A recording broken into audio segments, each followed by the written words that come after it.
Do what? What are you guys arguing about right now?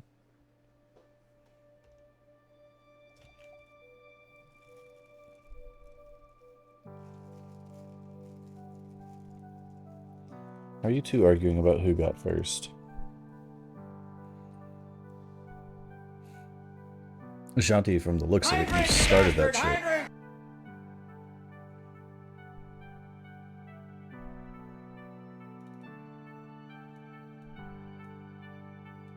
So why are we fighting, children?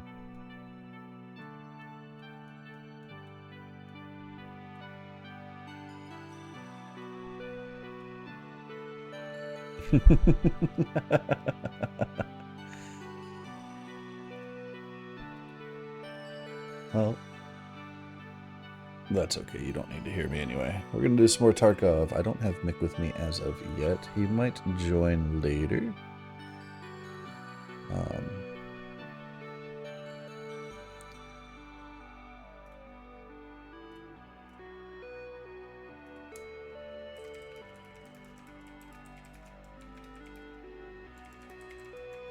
Hi!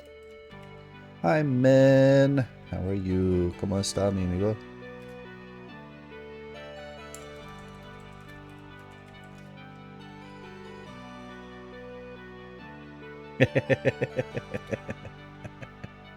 There is a first redeem.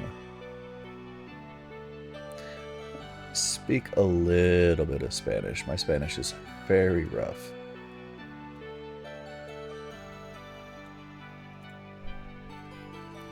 But considering where my family is from, speaking no Spanish is worse.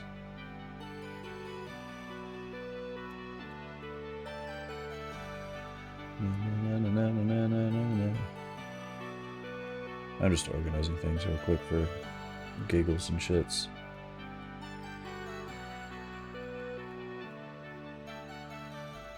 I'm doing well, thank you, men. It is going to be an interesting time. We're gonna do some things. We're gonna burn some ammo. And we'll see how it goes.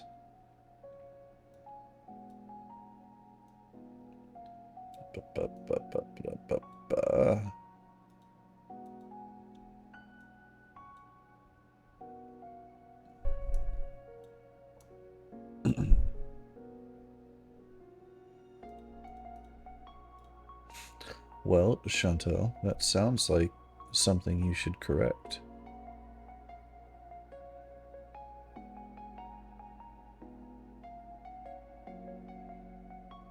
Um, 4280, 2496.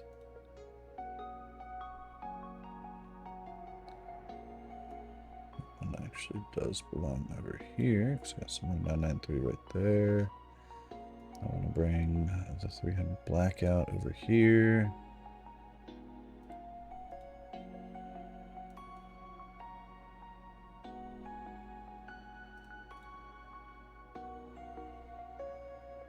All right, go get yourself some good food.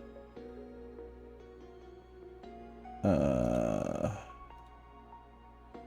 of M80 goes over there.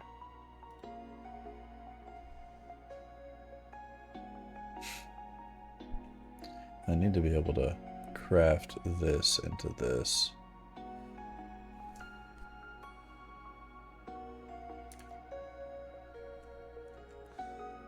I mean, it doesn't hurt.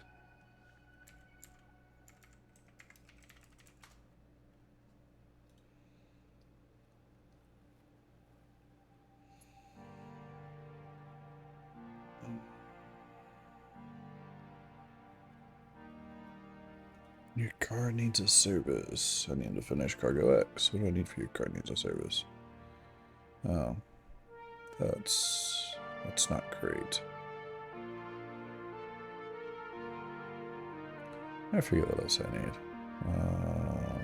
Target cart. Okay, yep.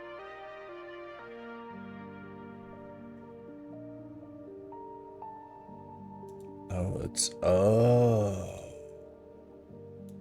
that's downstairs. The French is okay.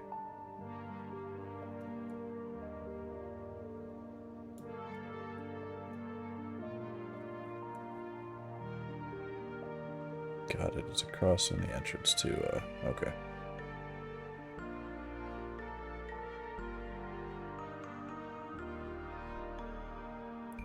We gotta go west wing. Alright, cool. Got a couple of things to do over in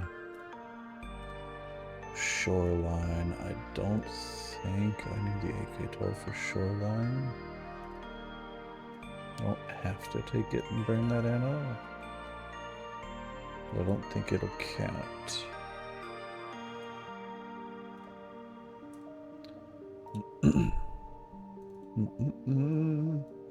And I'll do the hydrate here in just a moment. Get him up. Go ahead and doot.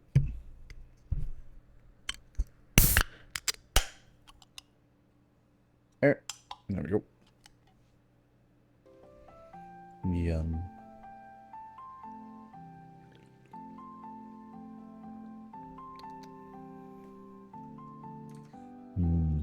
Mango.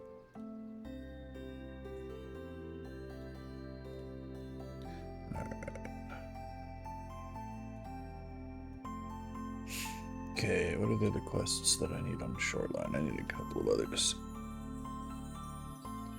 Let's see. Shoreline. Cargo X. I need to take in a marker.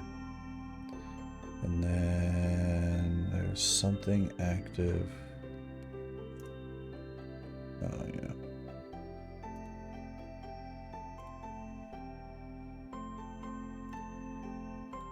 Rogues. Nope.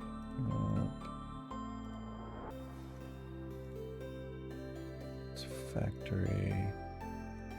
Won't be dealing with that guy. Won't be going at that time. We're not going into Labras. I have the TT pistol. Not going to factory yet. We'll see if we can find those. Lend-lease. The optic gyroscope. Your nose is cold.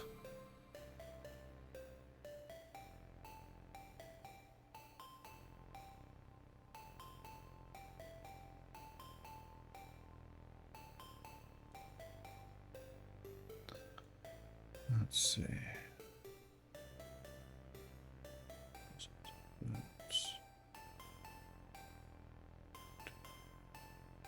Oh, that's right. I need the medical container things too for vitamins, huh? It's not that one. No, that's a rigged game.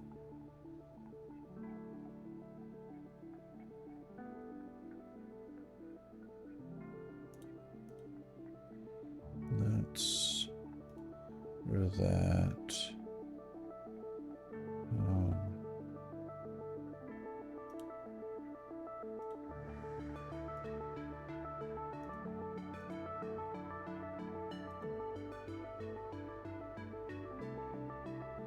Don't care about that. I know where the mines are at. Miscellaneous go away. Map edits go away.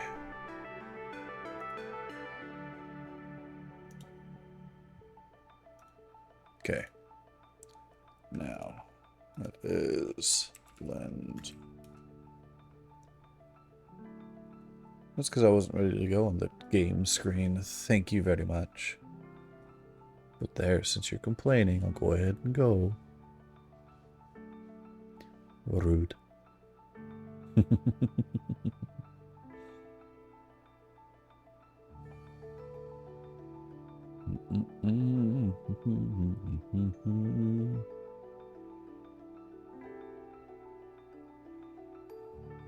gyroscope 216 key. So okay, that's in 216. I think I have that. No, yeah, I'm just organizing. And vitamins. Part 1. It's part 1. Thank you.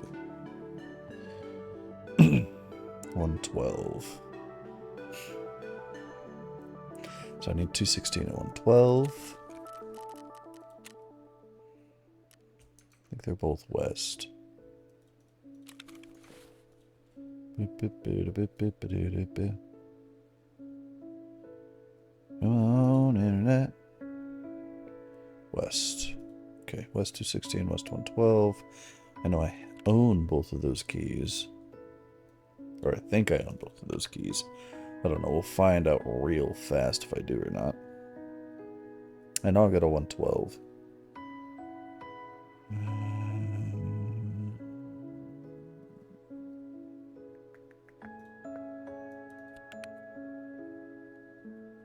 112. No, I don't have a 216. I have East 216. Well, that's a whole nother box to look at, so. Oh shit.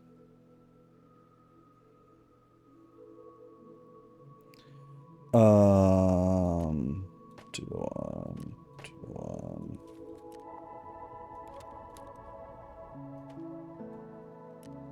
Oh, that's full. Oh yeah, so I got a Bitcoin out of our last labs round.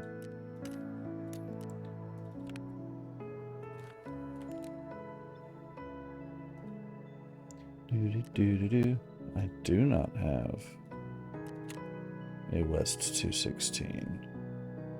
Okay. Where is that found? West 202. On the floor.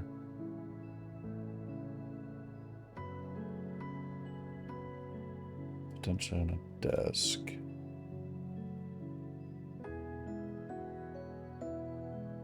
Alright.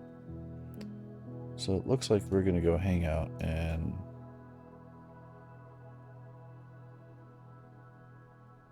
see if we go fuck up Sanitar. Let me double check and make sure, because I think it's Lighthouse Customs Reserve, and if it's so I need not the Punisher, the test. That's Test Drive. Test Drive. Yeah, Lighthouse Customs Reserve. All right. Because that is where we are going. We will leave the AK-12, and it's pretty decent ammo behind. Okay. We are going to take something else. I don't know what. Take the 102. Or the... Could take the 102.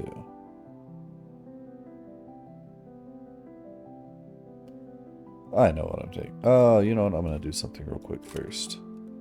You, come here. Gotta build. Sith. Don't know if there's a longer barrel. No, there's only a shorter barrel.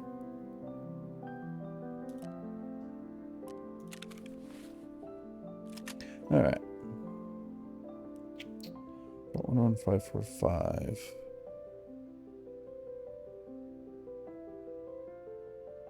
We'll take the 416 for shits and giggles. Yeah, we'll do that. We'll take the 416. We'll load up some 50 rounders.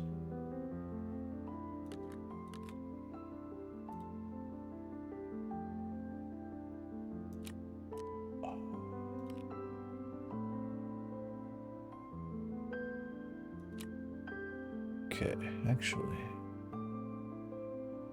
what's the one where you have to kill? I think it's a skier task.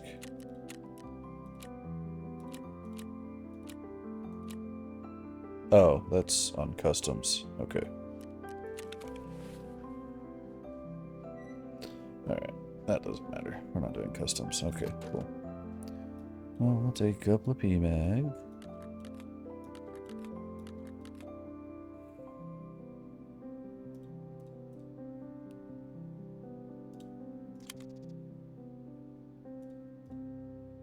I forget. Okay, yeah, that is 855 and 856 A1. Okay. So yeah, load from dirt. From dirt. From dirt. Burn out some of the ammo that I have in this box.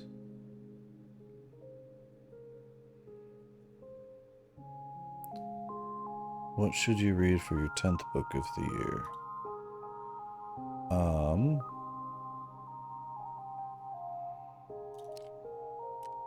The Secret Life of Pi.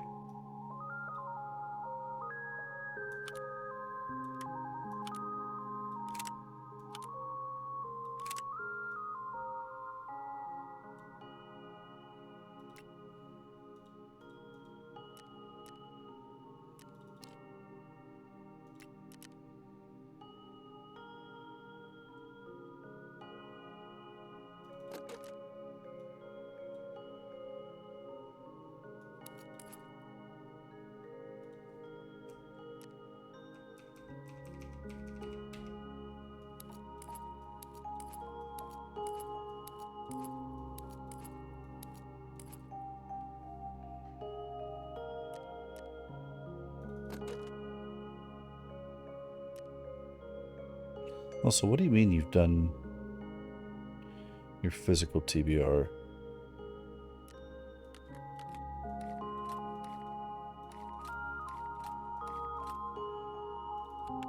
Like, I know those are words, and I know those words are English, but they don't mean anything to me.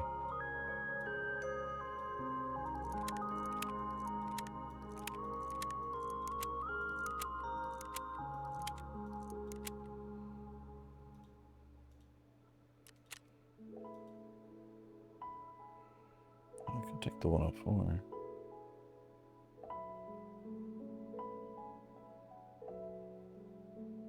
What are you loaded with right now? Yes. What do I have for AK? I don't have any good pen. I don't have any good pen ammo.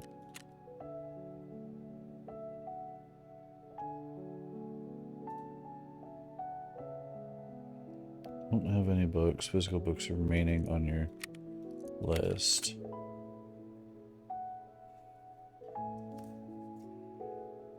Oh, to be read list. Got it.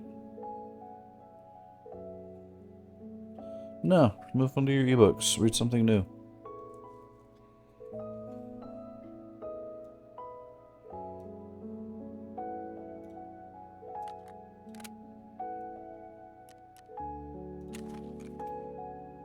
Okay. I think we're about as prepped as I can be. Armor's good. We'll go ahead and take the nods off, because if I lose those, I'm going to be upset. Oh, food and water. Water, food. More crackers.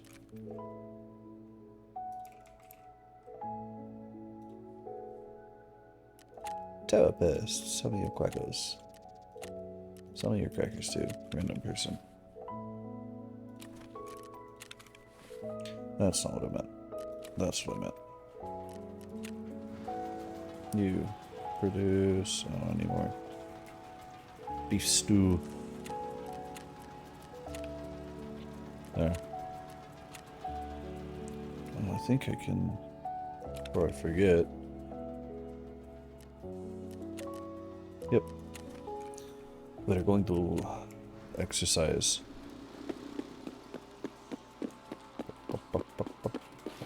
Begin workout. Mom.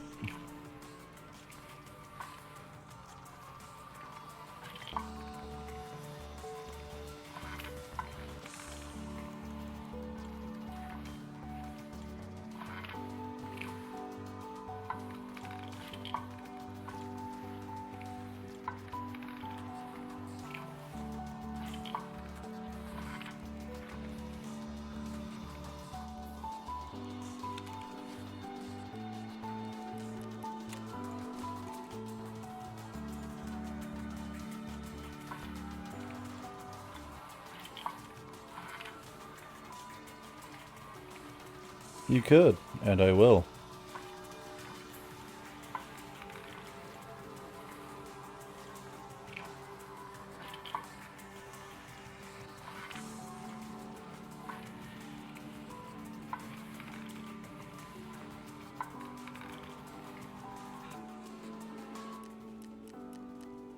You know what you should read? You should read George Orwell's 1984.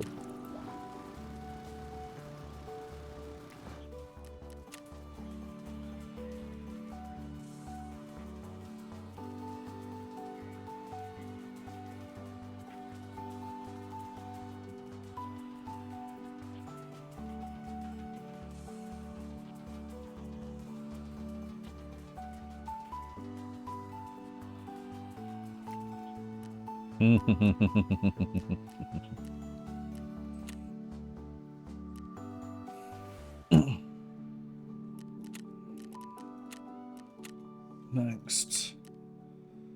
6 a.m.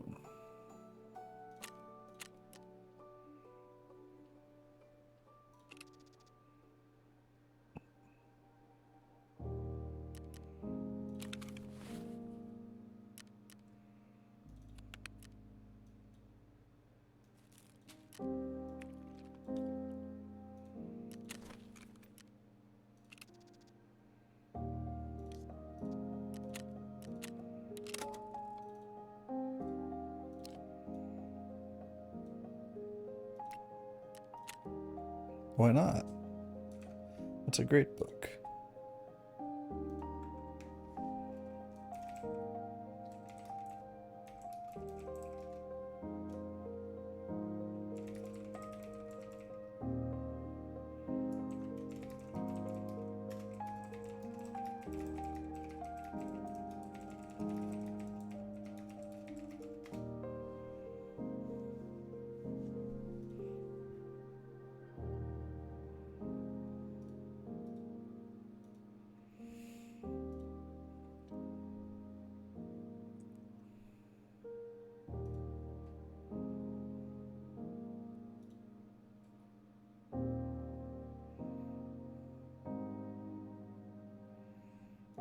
Look at how tiny the rifle is.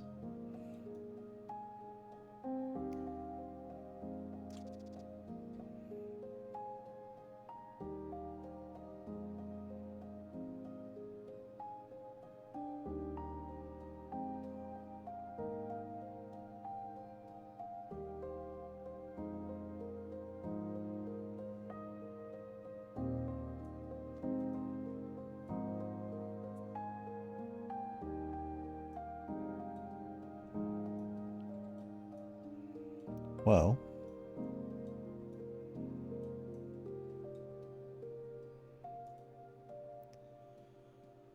that probably means that you opened it up and you didn't read it, but it counts as read because, well, to heck with you.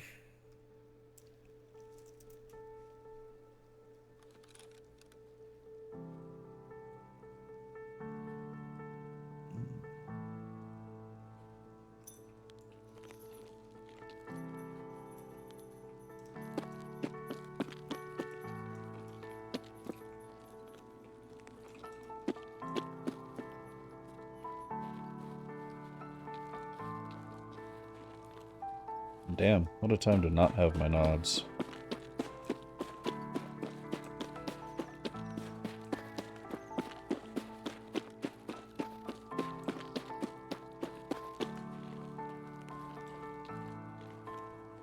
Okay.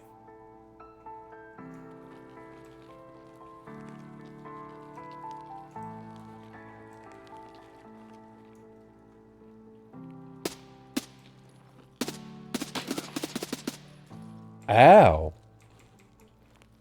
Oh, damn!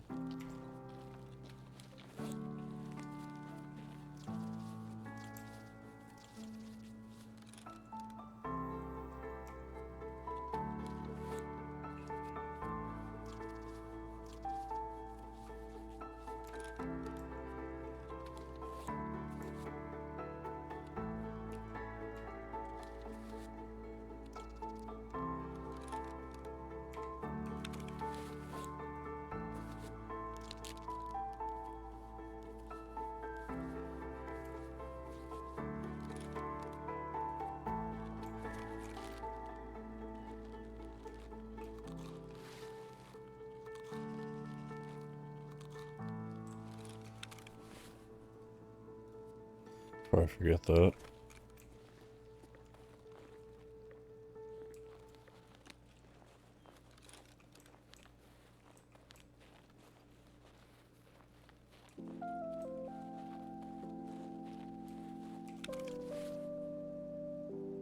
Okay. Couple of bears.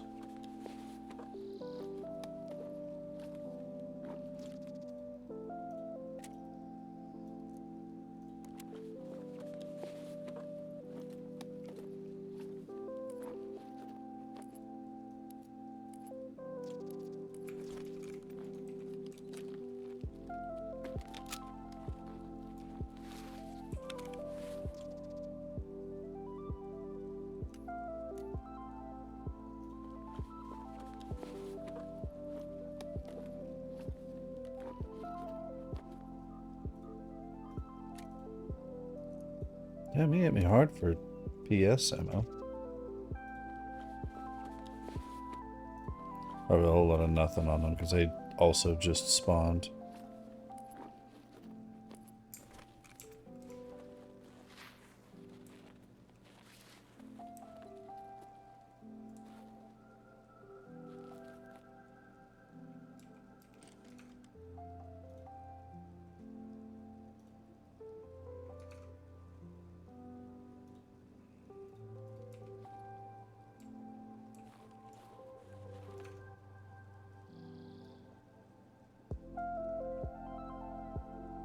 Let's see, people have been seeing goons on... Okay.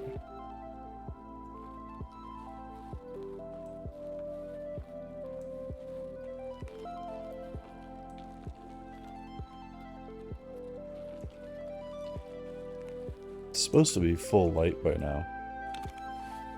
Or almost full light by now.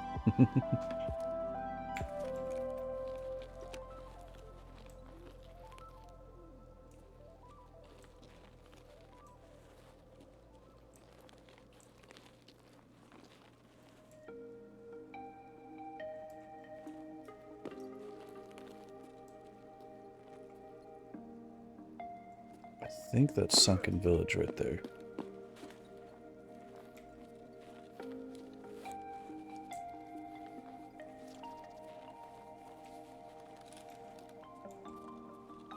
Yep, okay. I know where I am. I'll go this way.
Thought I saw somebody moving that way.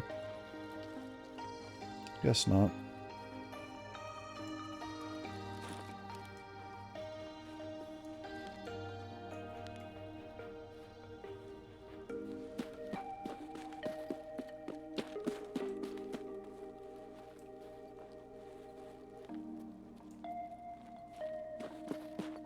All right.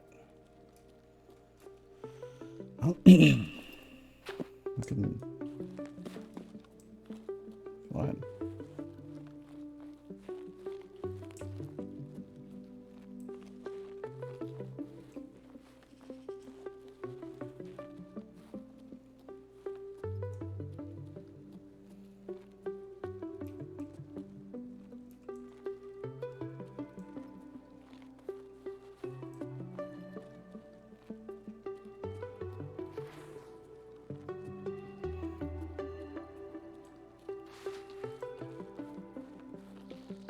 Okay.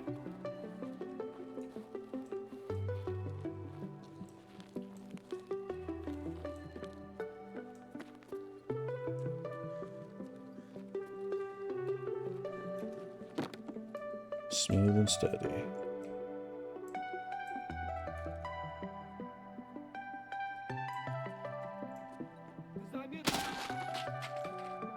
Shh.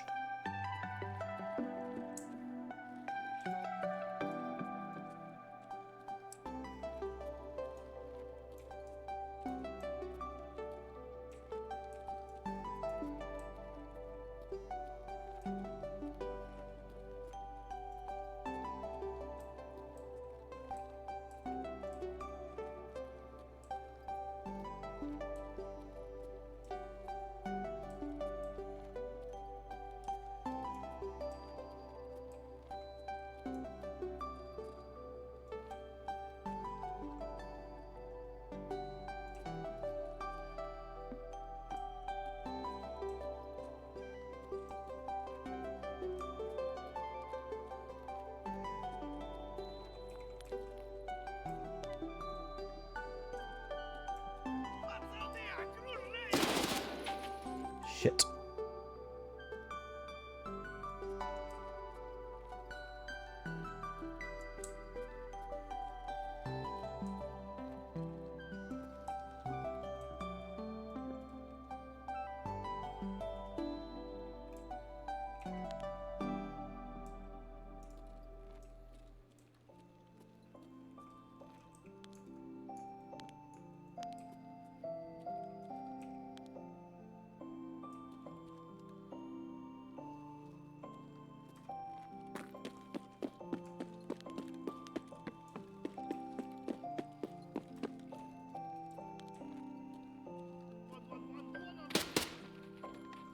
Nope.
Thoroughly pucked. Why am I... Shit. Get over, get over, get over, get over, get over.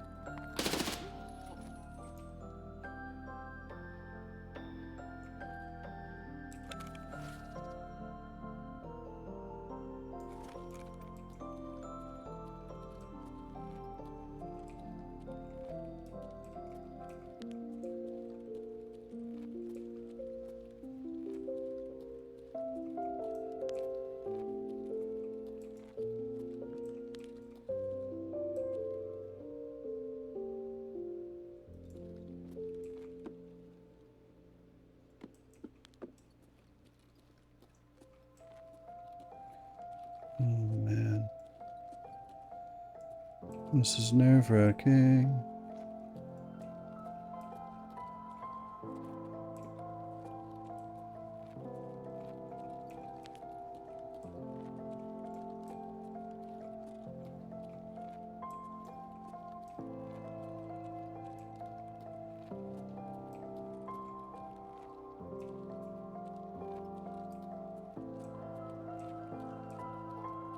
Okay. I don't believe Senator is home, which is lucky for me. But I did only clear the first floor.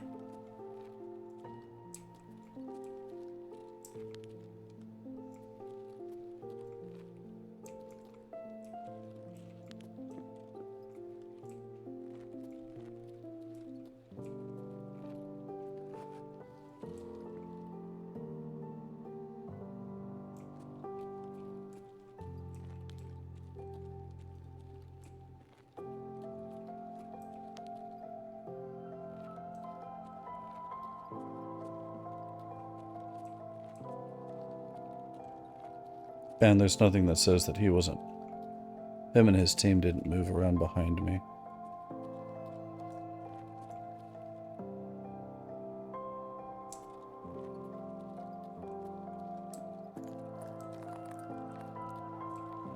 Character's name. What was the main character's name? Payton.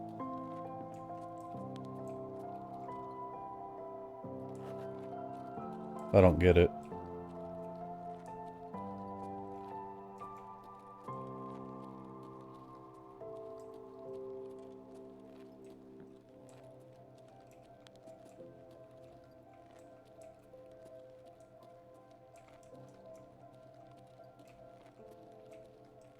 Oh, I mean, that's not the worst that I've seen.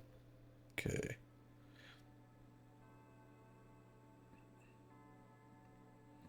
$216, come up. End of the hall, turn left.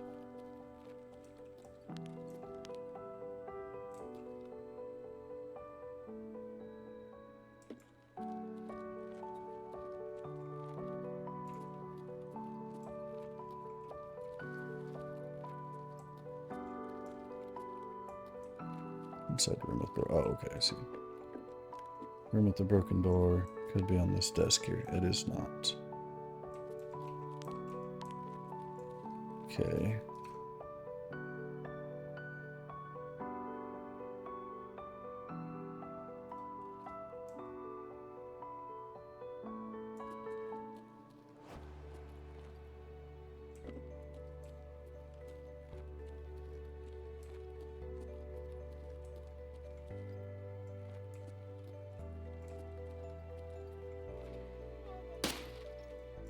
No.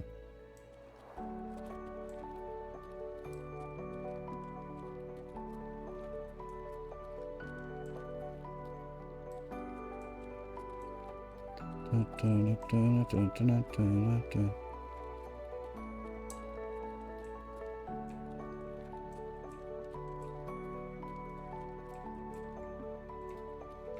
damn, my dude's booking it.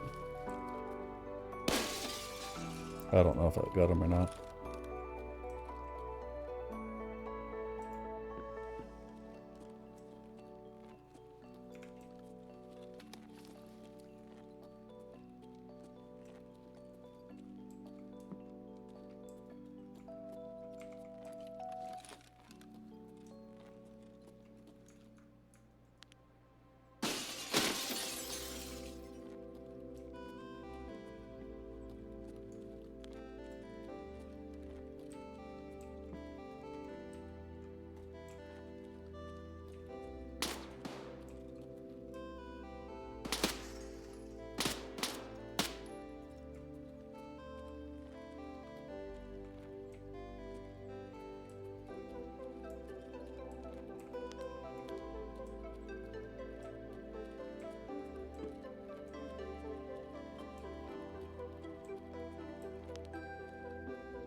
What am I looking for in West 112 here?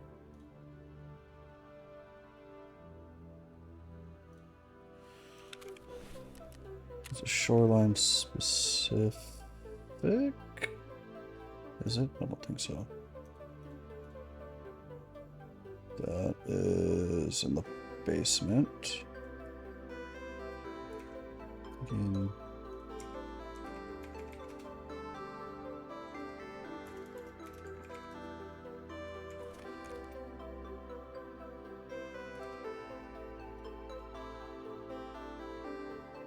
Vitamins. So I need the chemical container.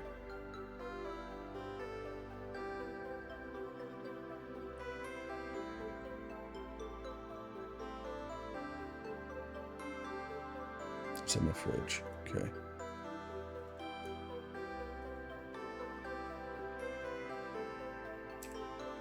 Yeah.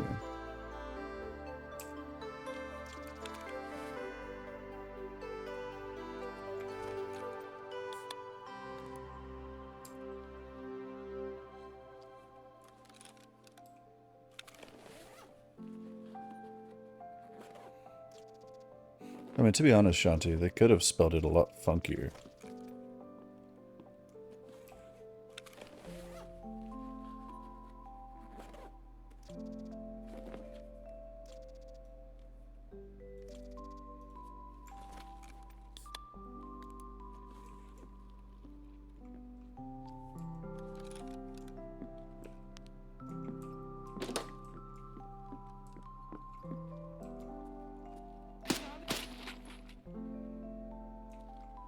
You are so lucky you crouched.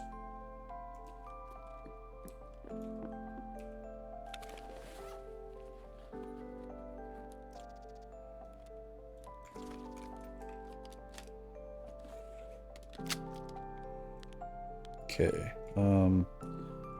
Upstairs.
Alright, we're not getting that. So, down to the basement.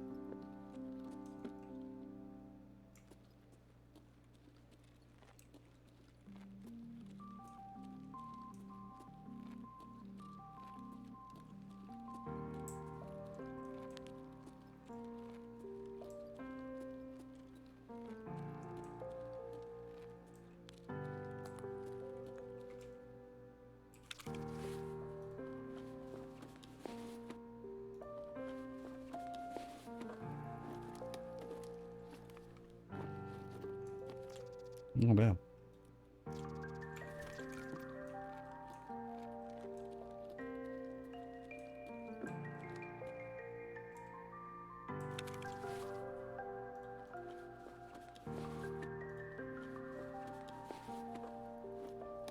There's a chance he has it. One of these guys have it in their pocket or in their vest.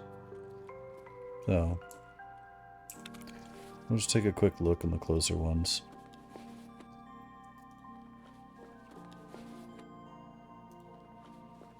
Is it another smut book?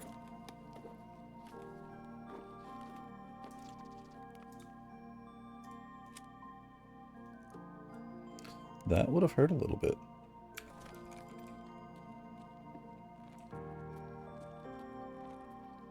Not terribly, but I sure would have felt that one.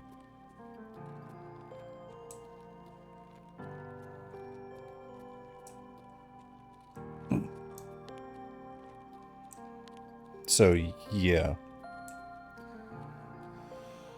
That one's definitely smut. You can't deny that.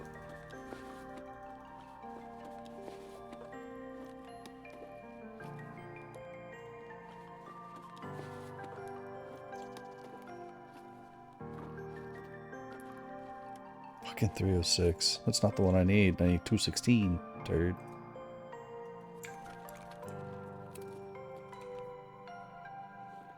It's not there, it's not there, it's not there.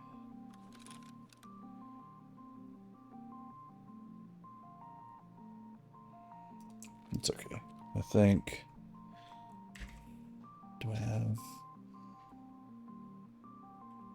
We'll check pier, otherwise we're going to customs.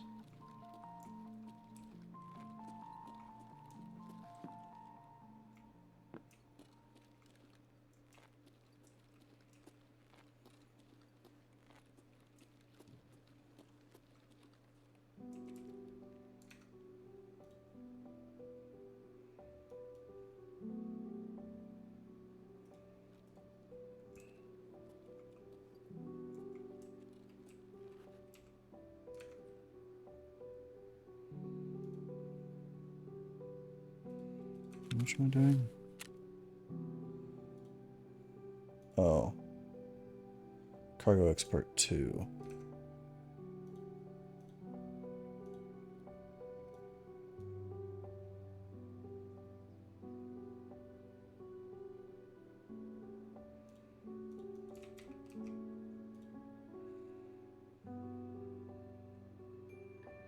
That one's in 108.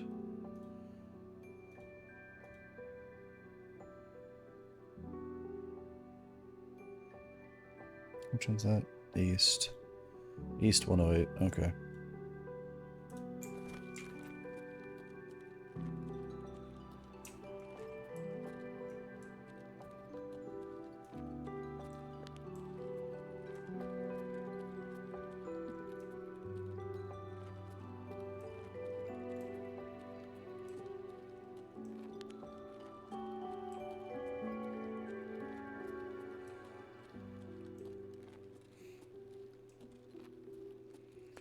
You said you were not that blatant, really? You're contemplating this book, are you not?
Oh, I fucking heard you.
Okay, I think he's dead.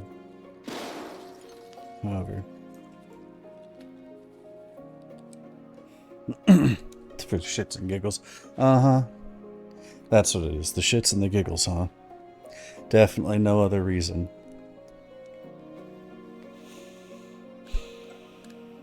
Fuck.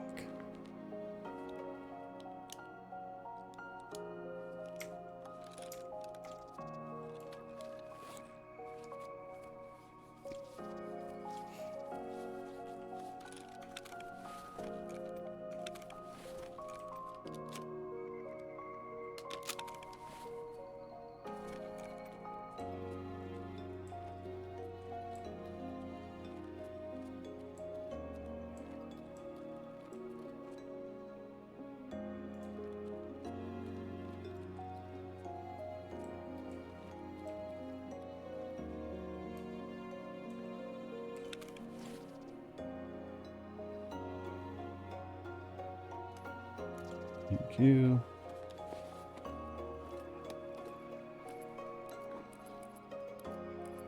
Refresh my grenades off your corpse. You know, I'm not gonna deign that with an answer, Shanti.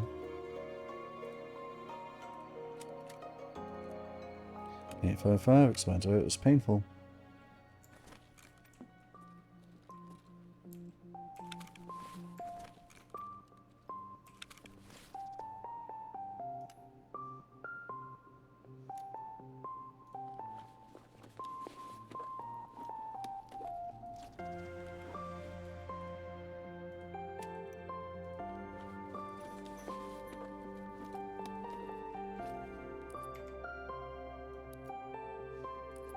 Thank you guys for replenishing my grenade stash.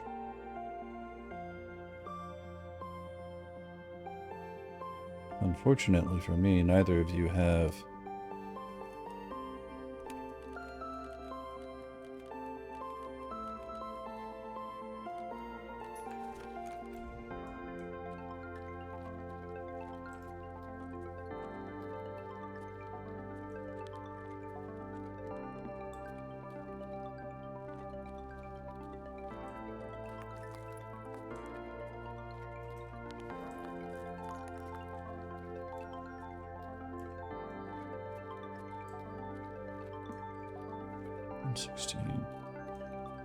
No, go ahead and say it, Shanti. You have to try really hard to hurt my feelings.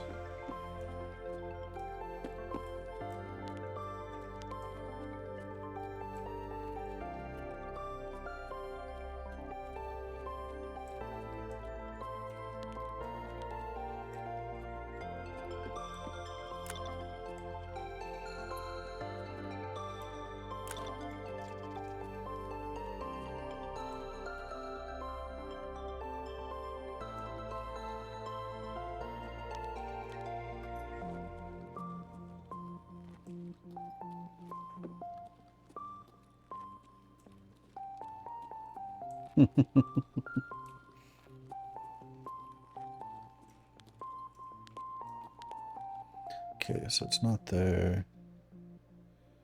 Interact with the second store.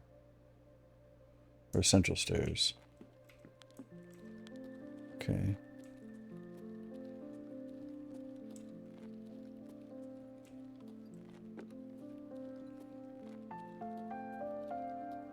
I just want to see if this damn key is here.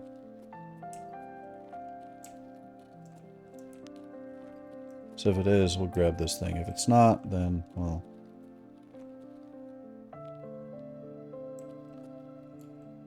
Second floor.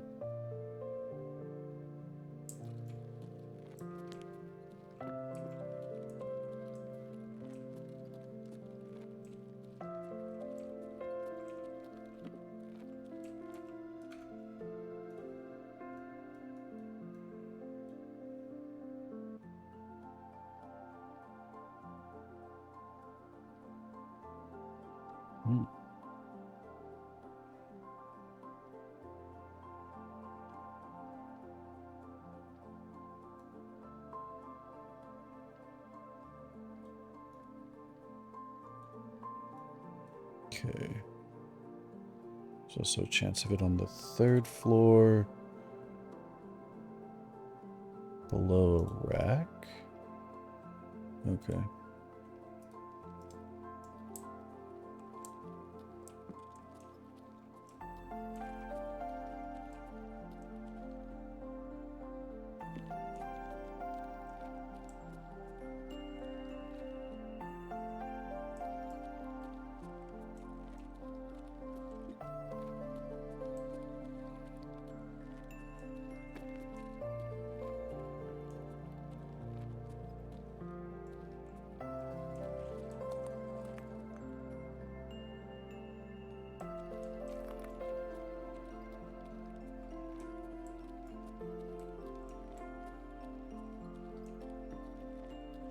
Nope. Okay.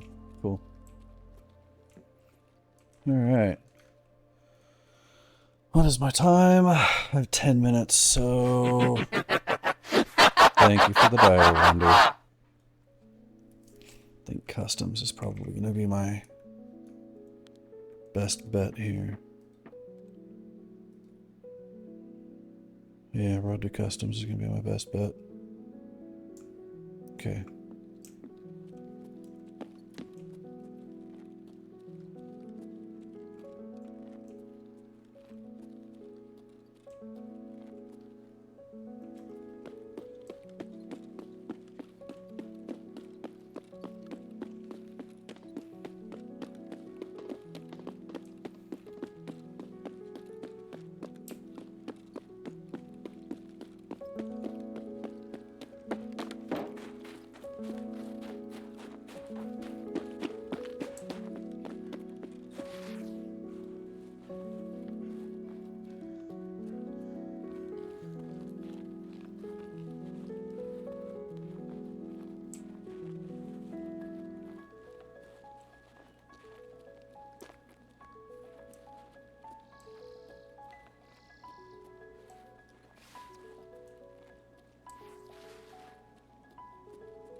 It's the radar tower. Radio tower.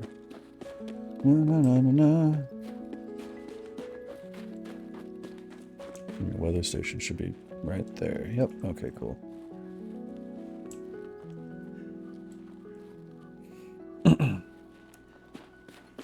Na na na na na. Ba ba ba da ba ba ba da da ba. Top, top, top, top, top. Next Dark Olympus book. What's Dark Olympus about?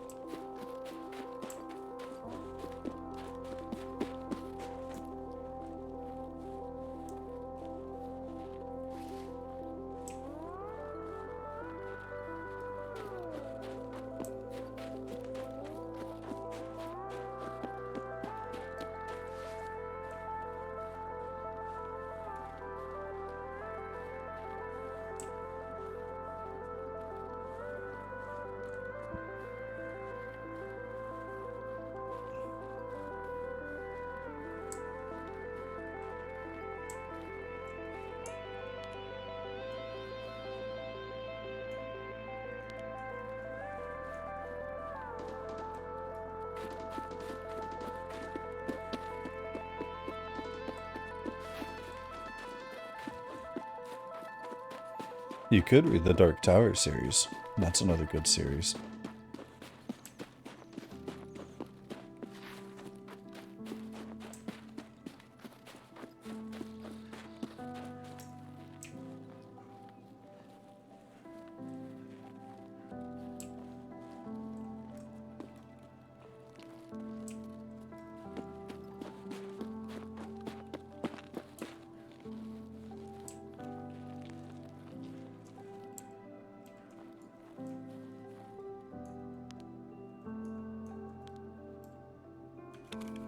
Actually, you know what I might do? Let me check my skills.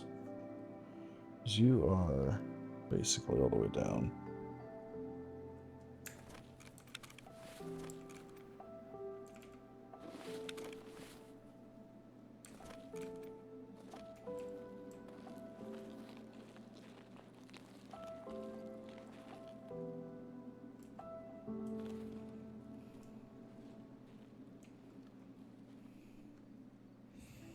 Oh, so like Percy Jackson and the Olympians, but not so much about being Percy Jackson. There's God, I can't remember the name of the book, but it was actually pretty good. It was essentially King Arthur and the Knights of the Round Table and Merlin getting reincarnated into present day with not full, like, they don't have their full memories available to them. Like, what is that book called?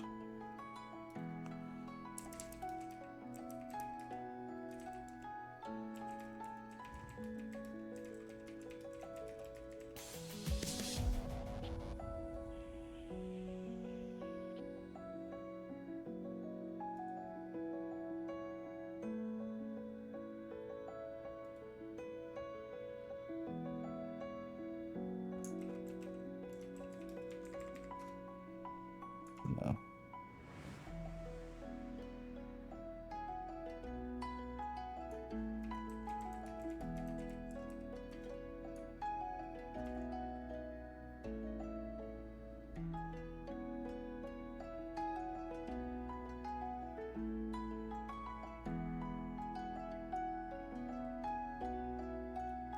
Let's see if I can. No fucking way. Hold on. No, that's not it.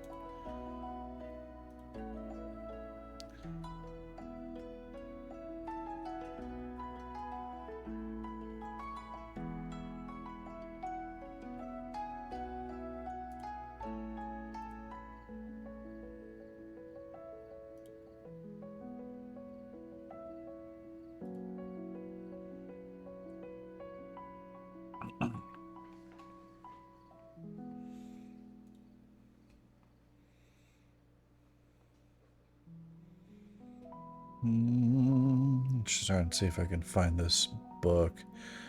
I remember what it looks like. It had a bright white cover.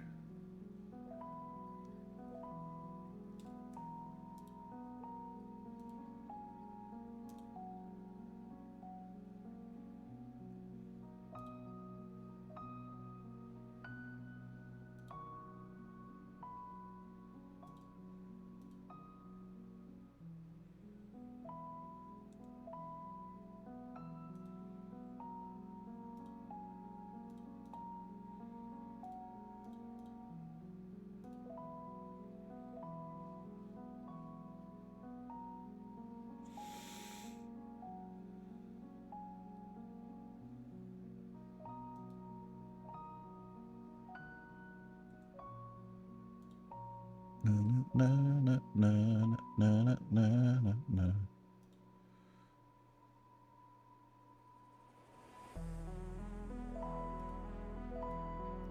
Put that up in the background. God, I can't figure out what book that was.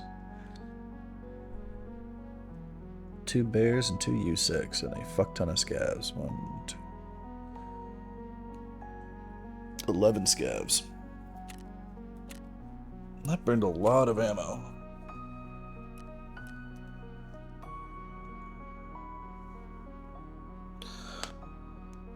Oh, stretch in real quick. God damn. Alright. Let's get those 2 turned in. Radiant Sin and Cruel Seduction. Those definitely don't sound like smut books. Oh, this loads. I'm gonna be right back.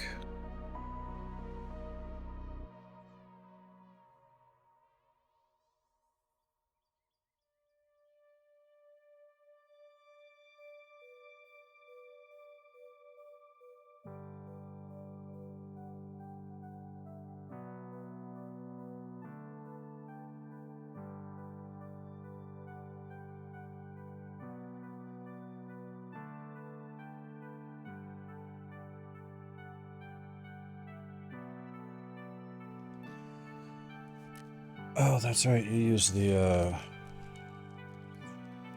hey, let me temporarily borrow the book. Huh.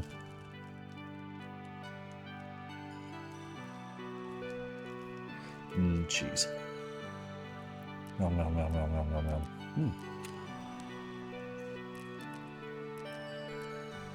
What do we get? No!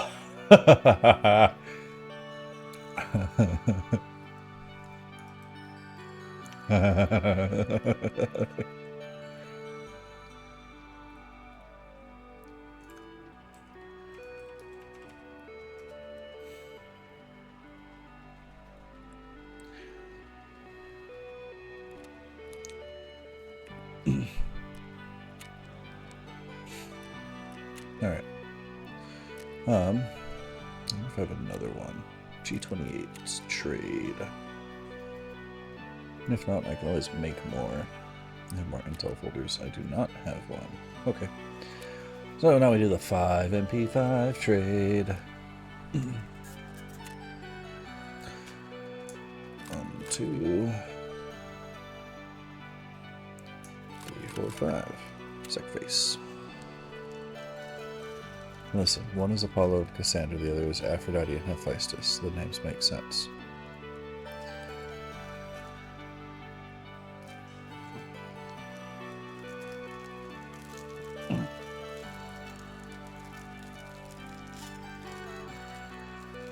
Aphrodite really isn't helping your case at all.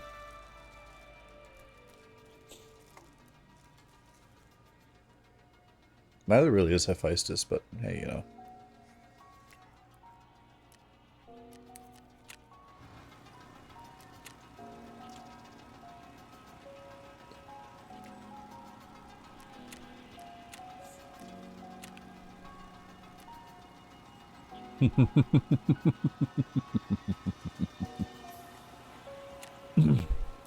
Me? Judge you?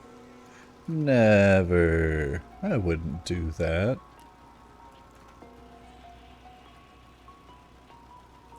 You know, be the funniest thing ever right now is if Shanti had me muted, thinking that I'm muted.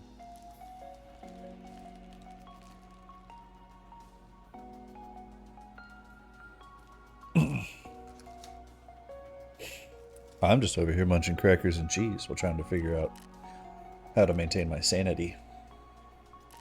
It's difficult, to say the least.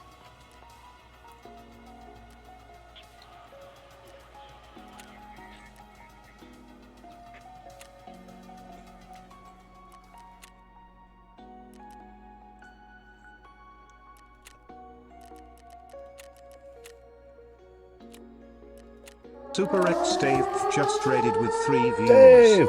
Welcome back, welcome back. You guys actually picked a perfect time here. Welcome in, Raiders. How are we doing today? I am the one, the only, the amazing, the Wanderfloof. It is good to see all of you here again. Dave, how are you doing? You know, stream is going fairly well right now. But that is right this moment. We'll find out here in a little bit when I have to go back and see if I face Sanitar part whatever.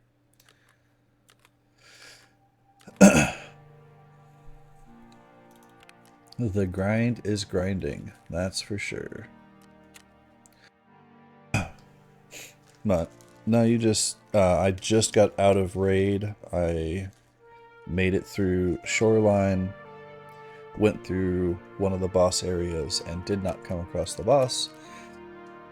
Which means, of course, now that I go back in there, I'm going to face the boss.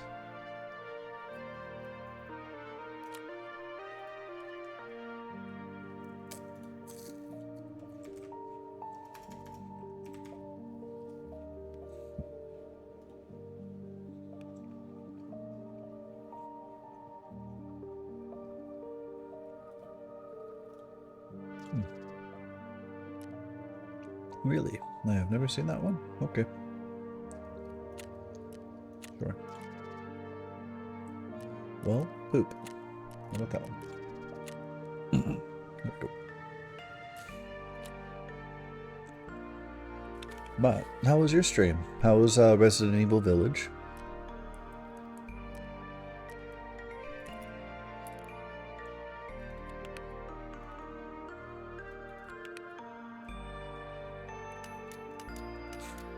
And raiders, as you come in, if you need to raid and run, get some food, get some snacks, go off and get some sleep, please feel free to. Your support is absolutely appreciated, but never demanded.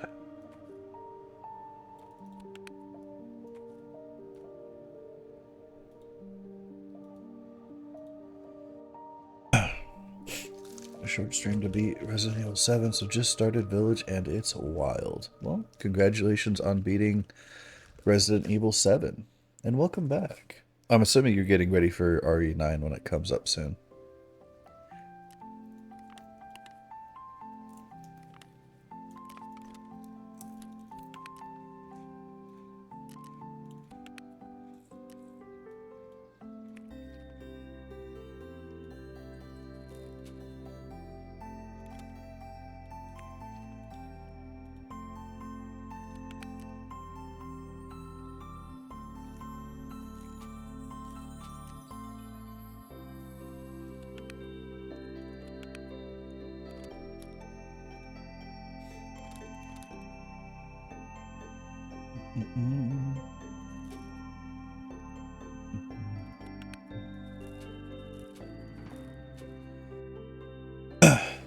Speaking of, I'm excited to see when that one comes out because I have heard that it is going to be great.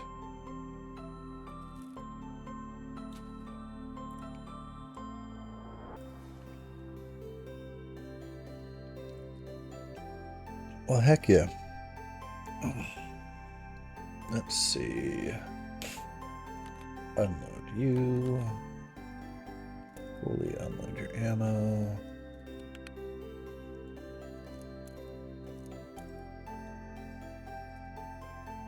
Feb 9, so that's a little less than 2 weeks away.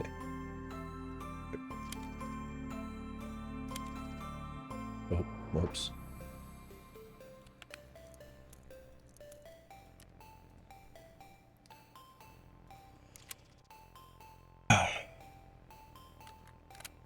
I might want to bring in another magazine of that.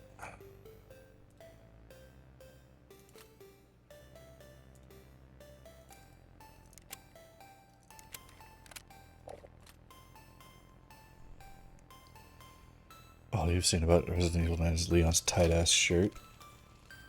You know... Oh, February 20th. So we're exactly 1 month out. Ashanti, I am not surprised that all you've seen is Leon's ass.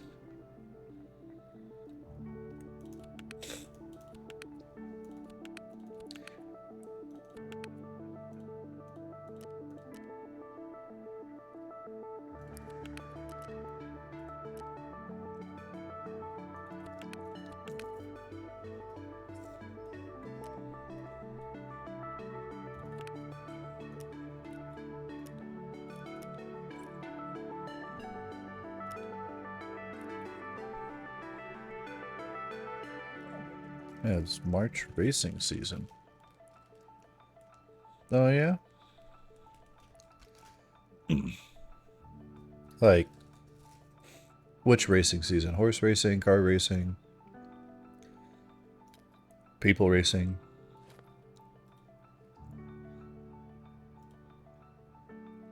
Oh, no shit. That's pretty cool.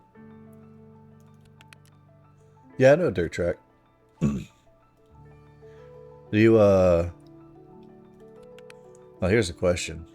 Do you do the... Oh... Stock car, funny car? I forget what the little... I think it's funny car is what they're called. The ones where they're basically just all that big goofy looking wing.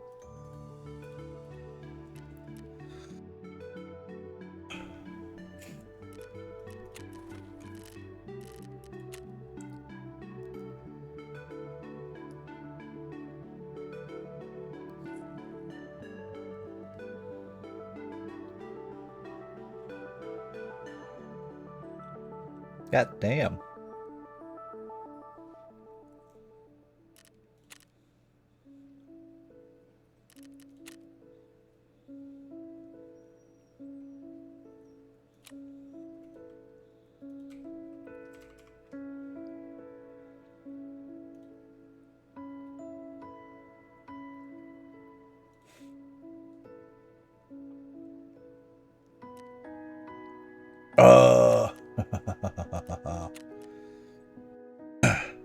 Oof.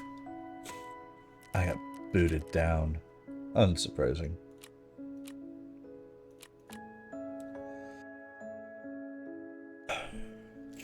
Front-wheel drive tuner class. Oh, okay. Well, shit, good luck to you. I hope that you, managed to do pretty well for yourself out there.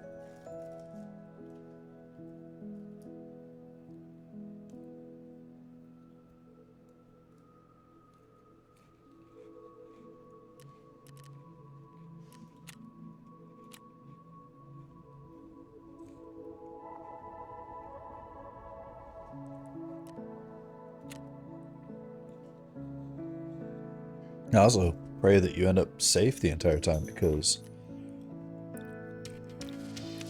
that can be quite rough.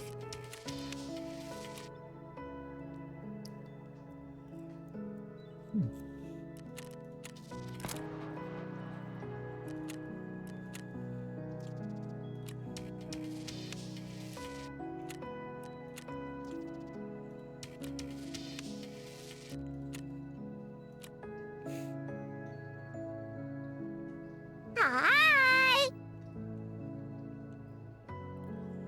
Damn. Texas in June is going to be toasty.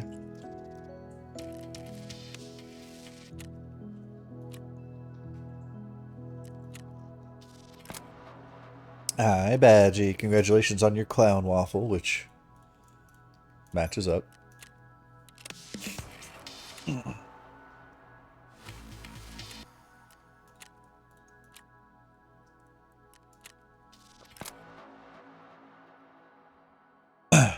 And thank you for the monster check, Shanti.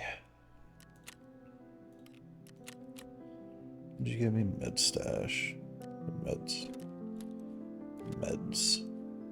Money.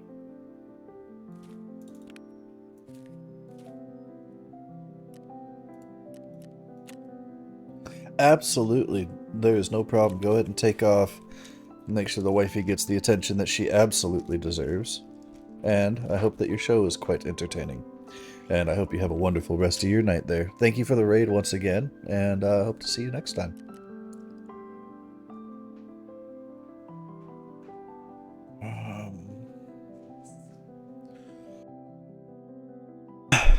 Ah. See, it's not a terrible show. Definitely not one that I could get behind. I know I've got another surf kit. It's just, I think I know. Yep, there it is.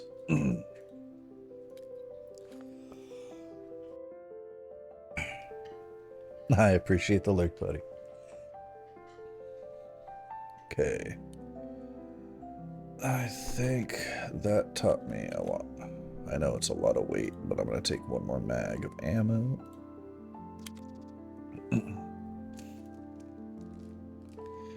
Ammo go blammo.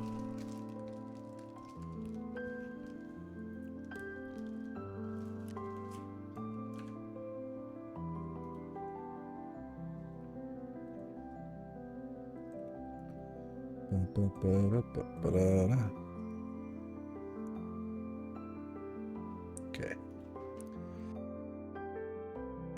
But that last little bit, I think, showed that I do need to bring some extra ammo here. This guy can get sold, honestly. Actually, let's go through. We're gonna burn some of this stuff out of our stash that we don't need anymore. Gonna sell the firearms that I am definitely not gonna use anytime soon. Make sure I grab the scopes and things that I want to keep.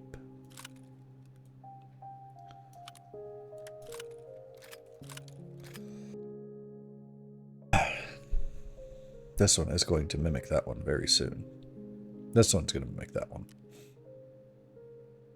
That guy's can go in there. The Mark 16 can come out because it's going to get sold. Already 704 is going to stay because I'm actually going to try to get a bunch of AP for that. MXLR, I need that in a little bit. And 4. Yeah. SVDS is going to come soon. AK-102 can go. AK-103 can go. You're going to be quest gun. You are quest gun. You are quest gun. Oh, actually, all three of these are quest guns right now. That's going to be a terminal gun. You are quest gun. This my rifle, this my gun, this for shooting, this is for fun. And if you get that reference, congratulations. That sight can get sold. Actually slap it on the M4 we're about to sell. God damn.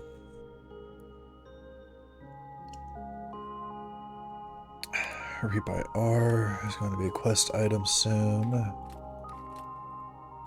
10.5-inch barrel can stay. See, let's see, warrior can stay. That's going to get sold.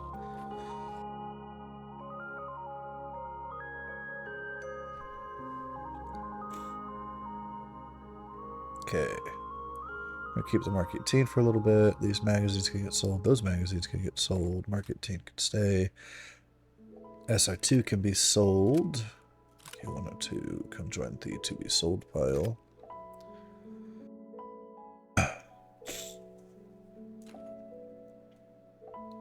Alton stay. Death Shadow stay. Keep those magazines there. PL-15 can be sold. Just put those guys in there for now. Alright, we got that, we got that, we got that.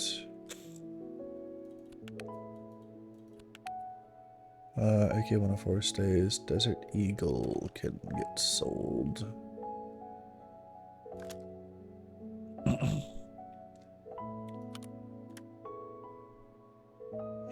Rest of that stays for now. Need to find out if anybody's selling the long barrel yet. Oh, Jesus Christ. Okay. Neat. We'll mess with that here in a little bit. We're not going to run that yet. Alright.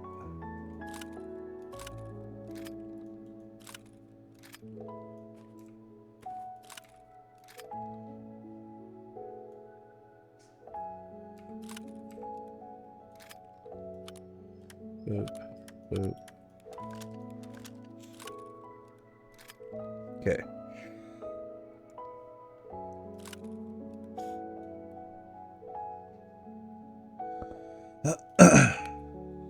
Man, I got a super scratchy throat right now, and Agua is not helping. Aquamari.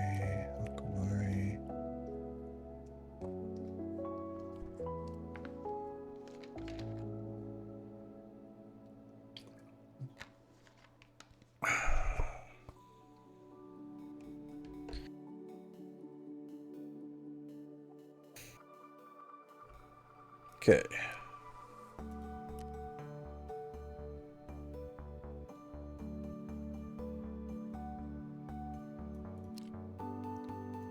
Yeah, it's my good 5.7.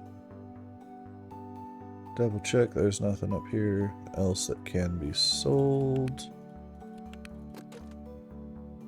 Yeah, I think for the rest of that, I kind of want to keep all of it. Okay, cool. Traders. Mechanic, actually. Yeah, we'll do that in a minute. Take that. Oh, sell. Take that. That.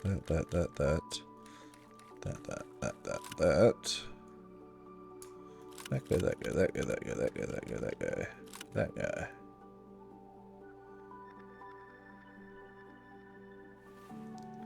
Oh, and that guy. Look at that. More money. Money. Sell that. Alright. Character. Hideout.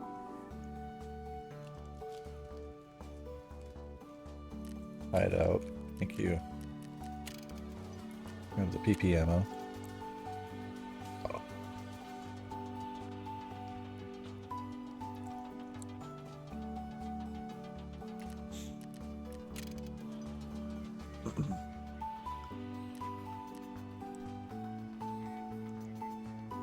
Let's see.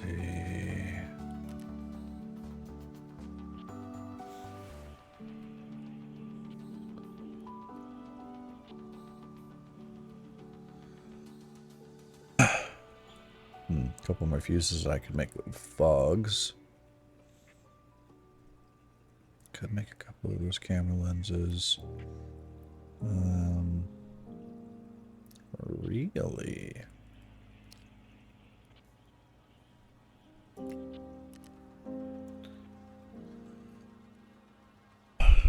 Damn. UCB FMJ, don't need that right now. Don't need the PAB 9. I don't need the green lithium battery. SOST isn't great ammo.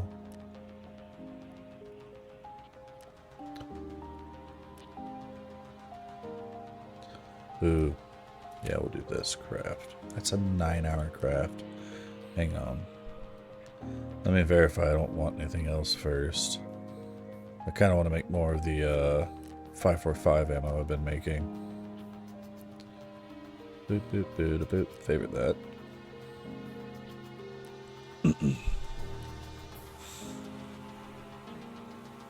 Favorite that. Up to the top. 2, 3, 1, 1. Hand over. Okay.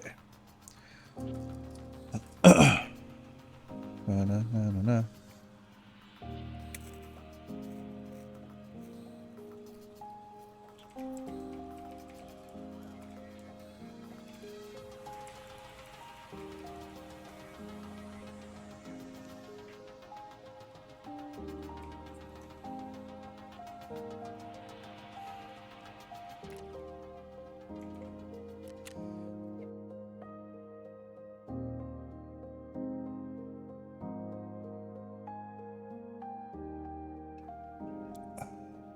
All right. Character. I really need the full of either of those now.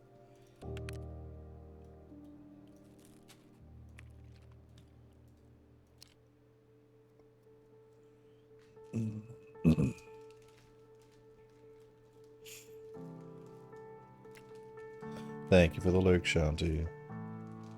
Fuck it, we'll just run with what we have. Bucket you ball. Okay. Tasks.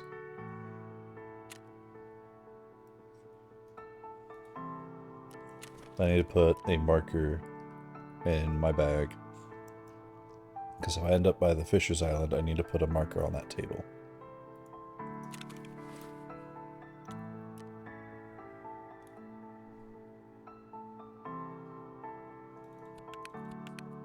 I don't have markers.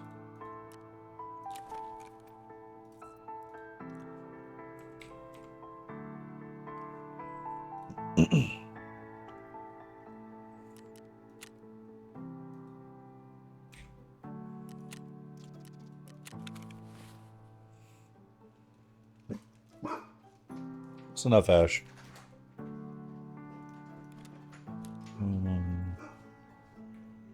What else do I need a marker for on this map?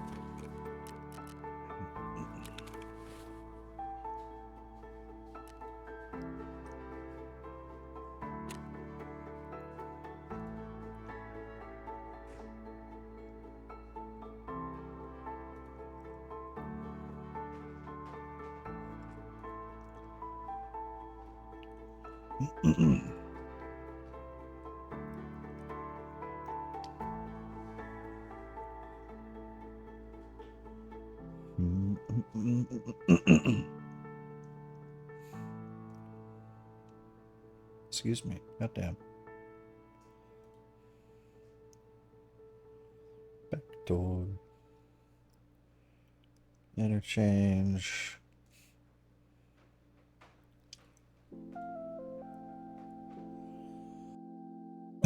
Those will be entertaining to do. I need to go to customs and murder things on customs. That's woods. Factory.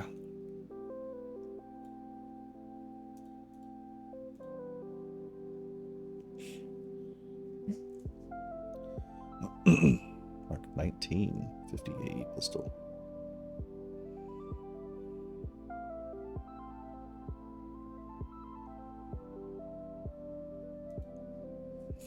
I wonder. I'll look that up real quick. One last loose end.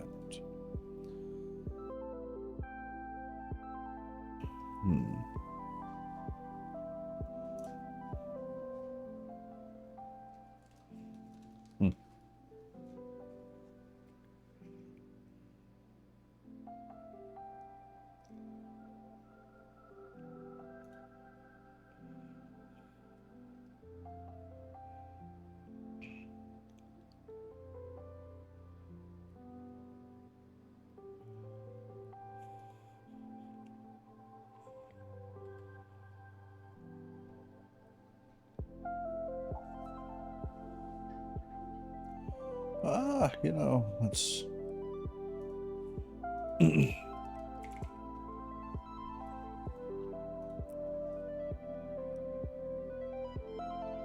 Dragnet. Yeah, they both go to Dragnet.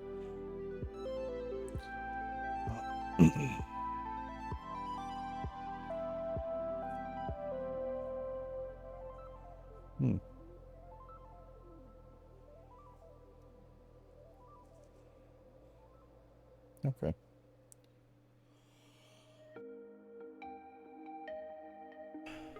Target storage key card. Oh, I gotta find that, huh? Oh, that's. Oh. Oh no.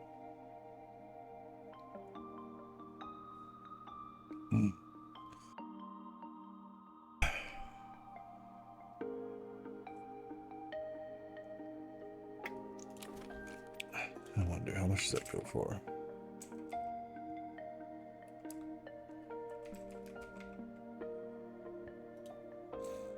Yeah, that's painful.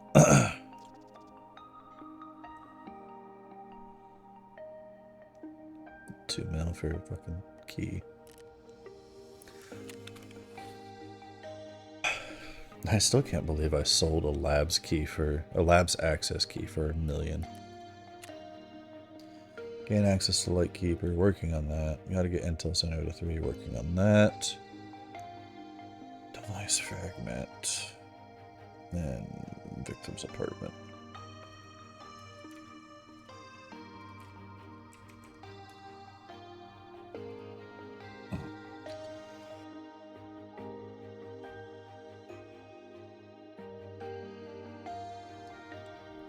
God damn. Okay.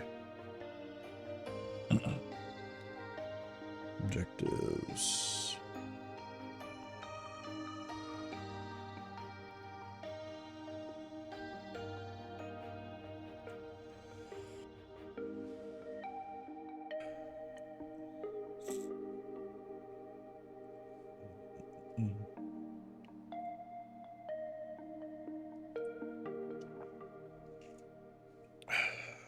Oh, okay.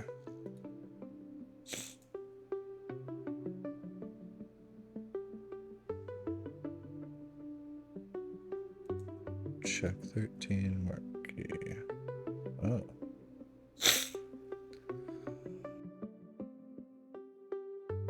Excuse me. Okay. Well, damn.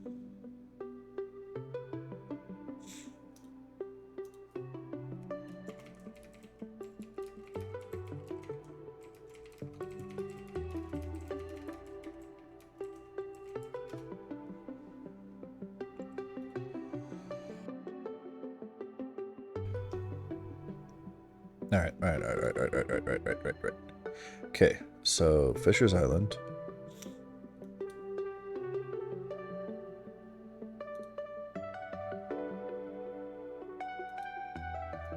And then this.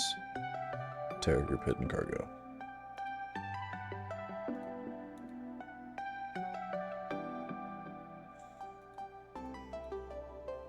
Alright. Well, let's see where we spawn.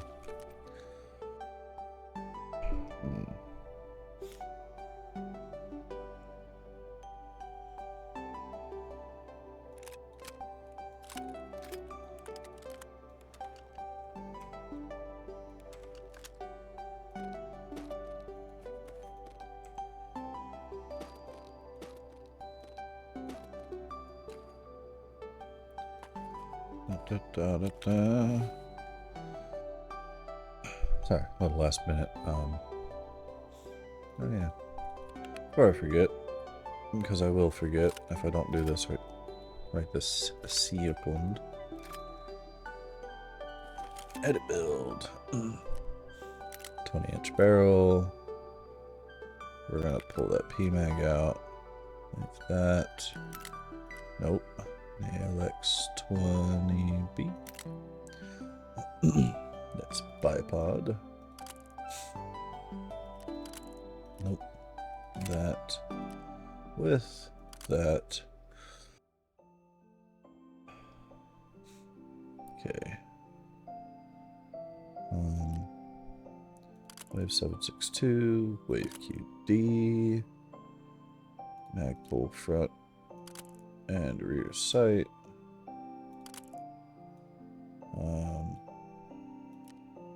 Thank you. I did the 2.5 with Boulder. Nope.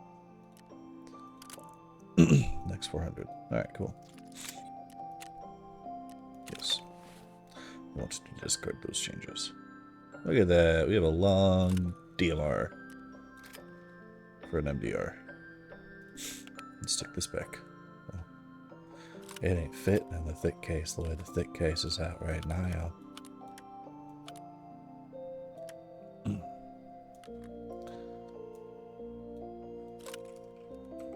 There we go. It is so much longer.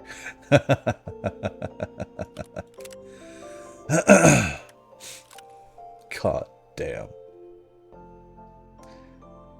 Nope, that'll ruin somebody's day. Across the map. Like, hold on.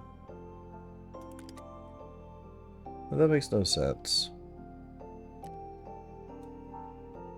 This, and I think it also has, it's got a 20, this one's at a 22-inch barrel. And some extra junk, like here's the action right here. So basically everything that's right here is right here. You get all this extra behind. But, whatever. Alright. Potato, potato. Actually, for space saving, smack that in there. That.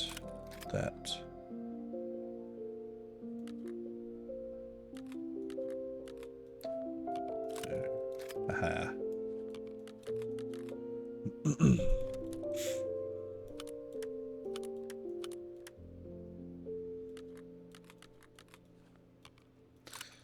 Boom. Boom. Boom. Boom. Okay.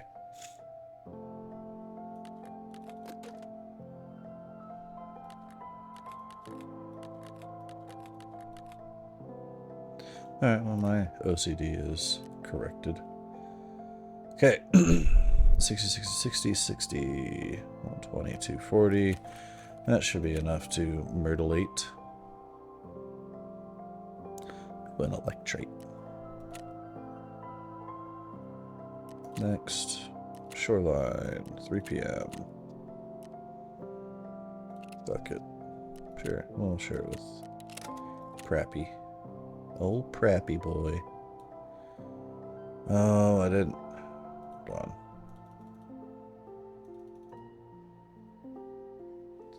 Let's cancel already because we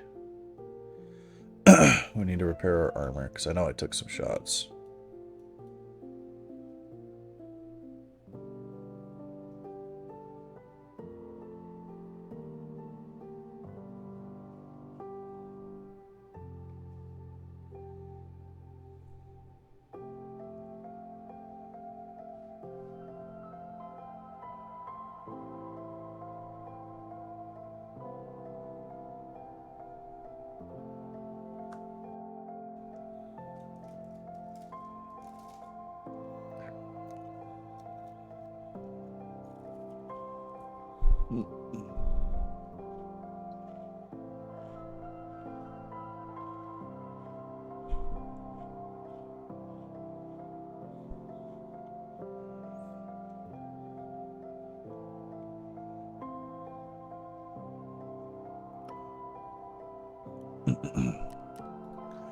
Last thing to verify. Is that my armor? Yeah. That held it. Can I have the repair kits?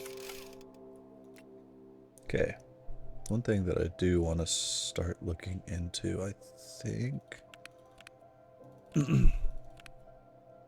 Start running this. No, he doesn't have any fucking plates in him. He's gonna be heavy as shit with plates. That's not what I wanted to do.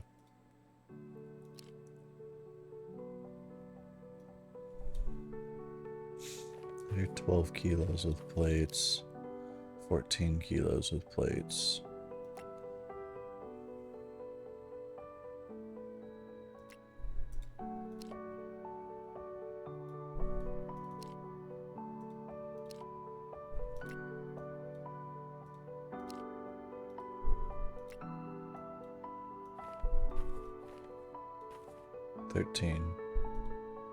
That is as much as my current body armor is. Well, if I took out all of the ammo and shit.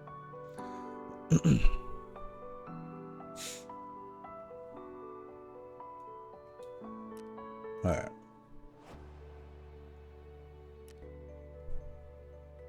Okay. Back to shoreline.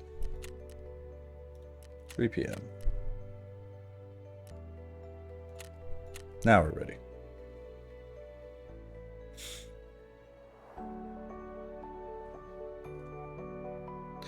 Na na na na na na na na na na na.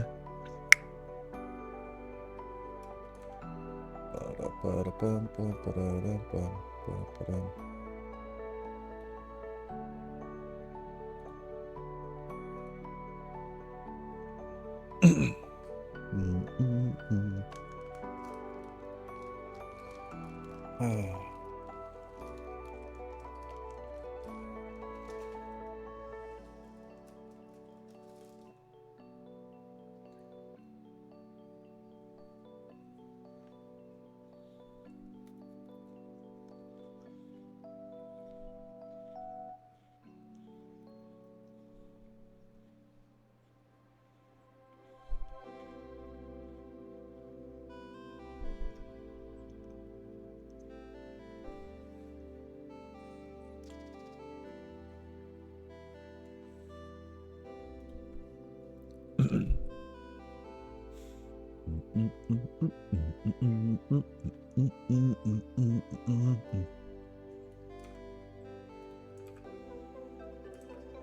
These guys are still seeing one lighthouse last.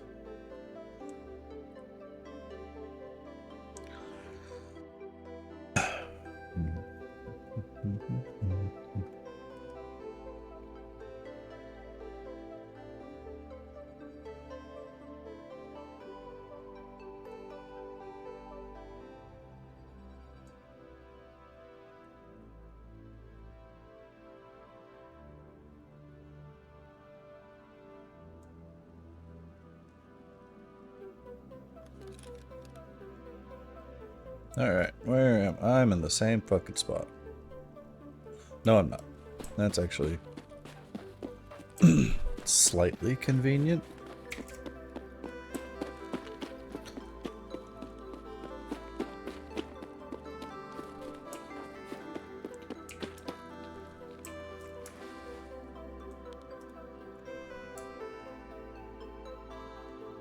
I don't think boats here. No. I'd see the smoke.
Think I can get him? Oh, shit, son!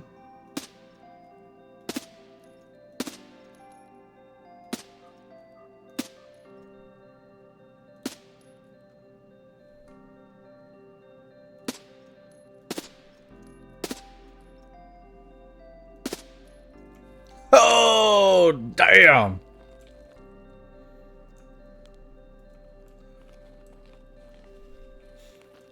And that is why you don't run around with your light on in PvP. I only saw them because one dude had his light on.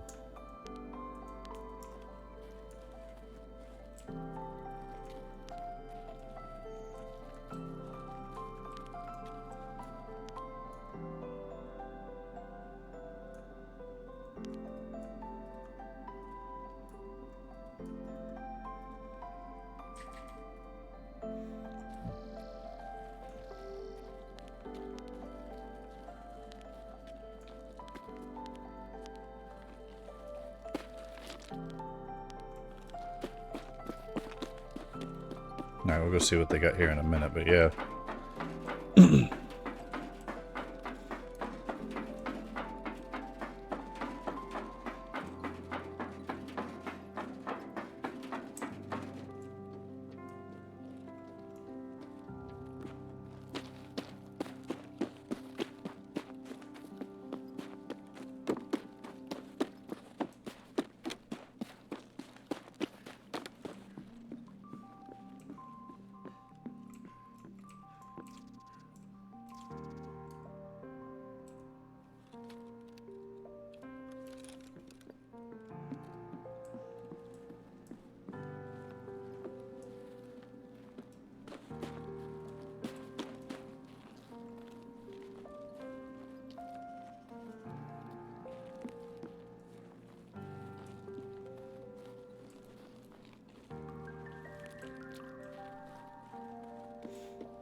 Yeah, so if those were real-life players, they would have been pissed. Like, royally mad.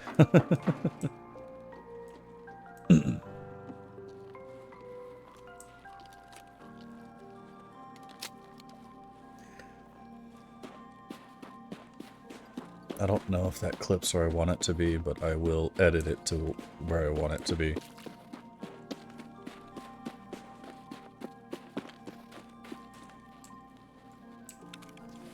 Oh, if I wanted a new MDR. See how these guys are running.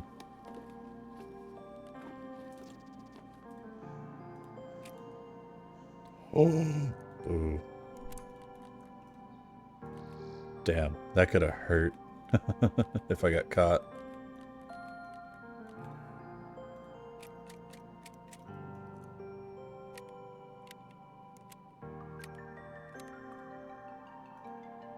Check mag.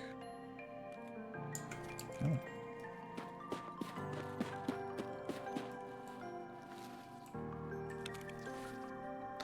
This guy could have got me.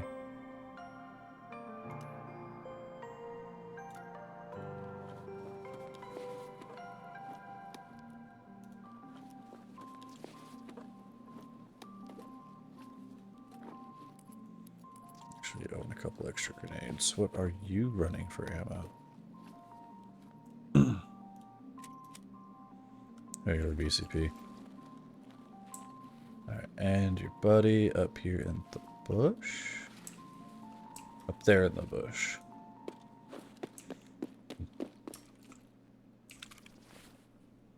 Ha! He had an MP5.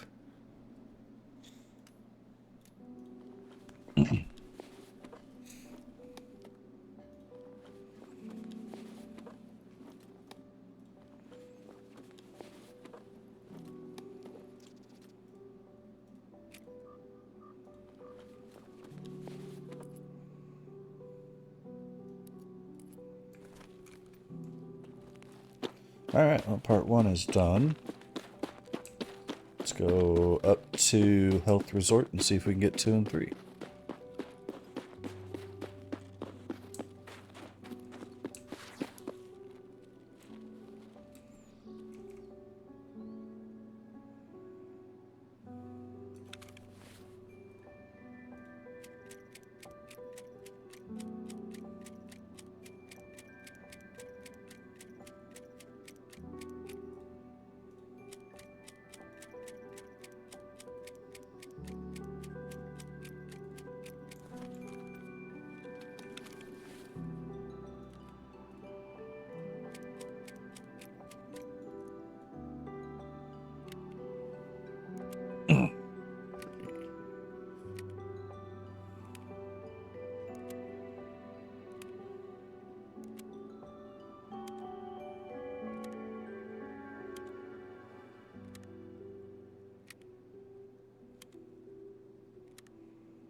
Damn, I was really close on my count.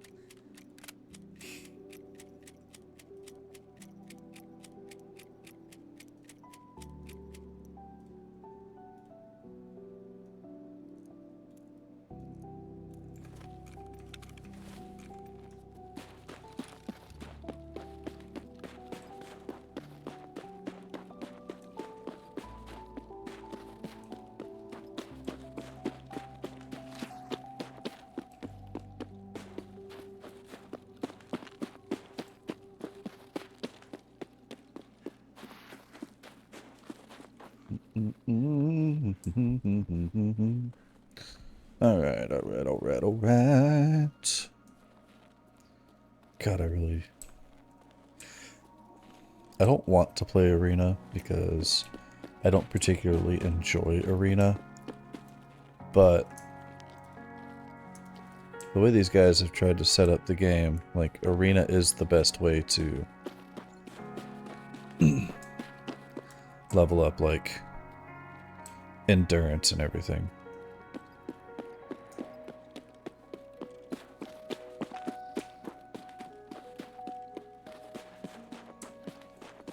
Because you don't even have to win, you just run the match and you get free experience towards everything. But I can't find myself enjoying Arena. I've tried. It just doesn't happen. I don't enjoy the game.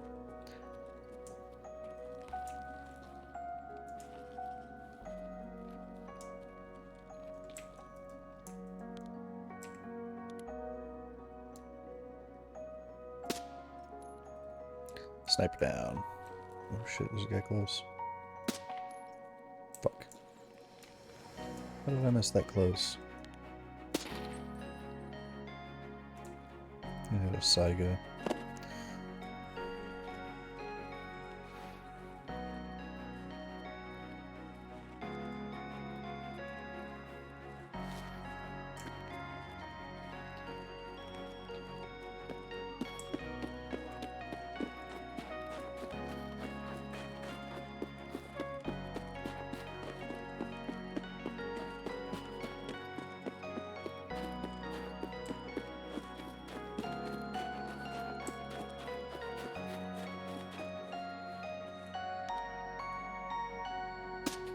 Oh, that's a fucking tree.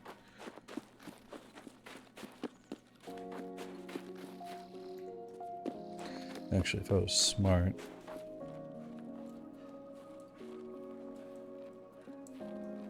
Let's see. If he got too far ahead for me to kill him. I think once the shot missed, he would have started sprinting.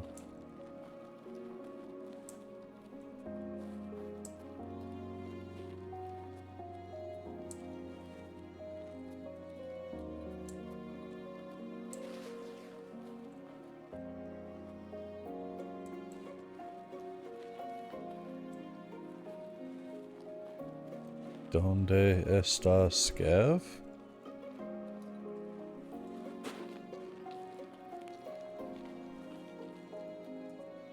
Like, holy shit, where'd that guy go? Ow.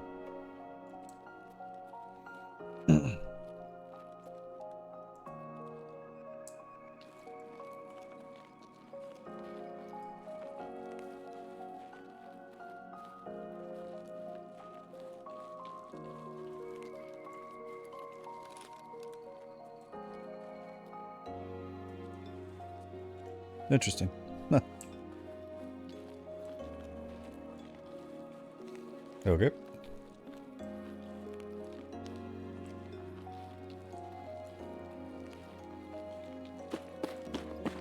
No. This could be great, this could be bad.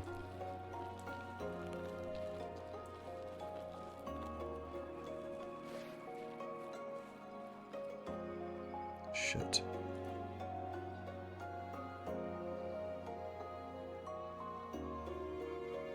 Honestly, I want to loop around the backside.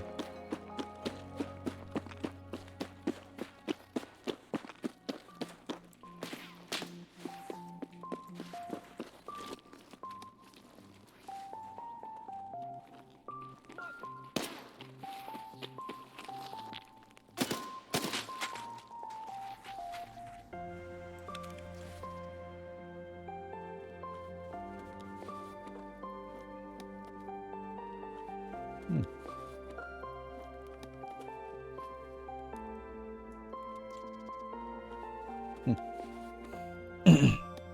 No shit, an SJ6? Damn. What ammo are you running? Okay. Yeah, you hit me in the arm, that would have sucked. Well, luckily you caught center mass, so my plates kind of giggled at it.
I have to GTFO, right?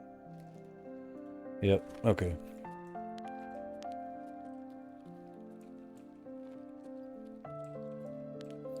Well, time to see if my luck holds. Well, we'll start a prediction real quick. I haven't done a prediction in a minute. No, no, no, no, no, no, no, no, no, no.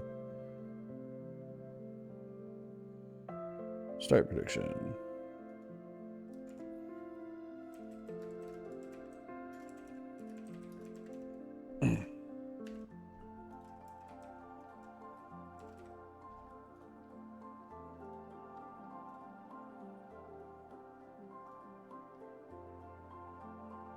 Okay. We're going to kick on a prediction. It is going to be, am I going to survive in here?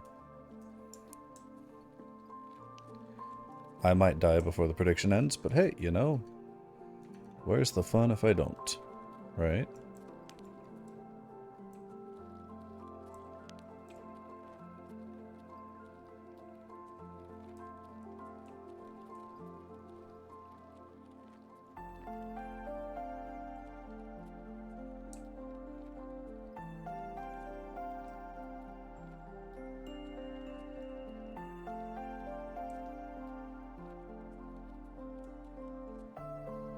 Okay, I'm in West Wing.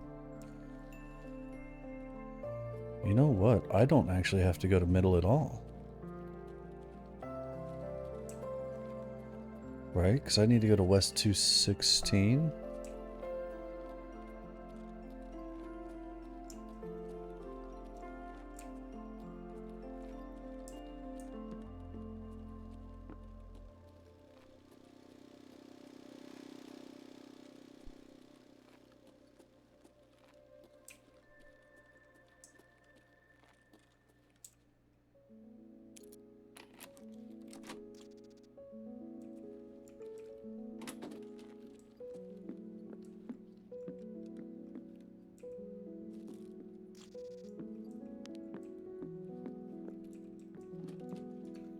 This is Lend-Lease.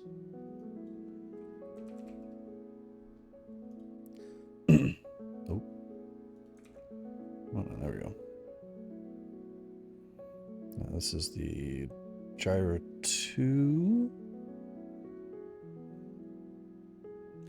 It's in the locker. Right there. Shit, I could leave right fucking now.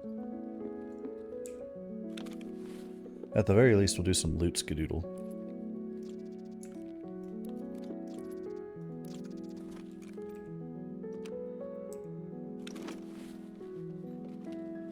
We'll loot and then we'll scoot. I mean, shit at this point. Mm.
Shit, yeah. Path to Lighthouse.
Wait a minute. Hold on. I'm all fucking turned around now. Okay, I think I'm on that road right there.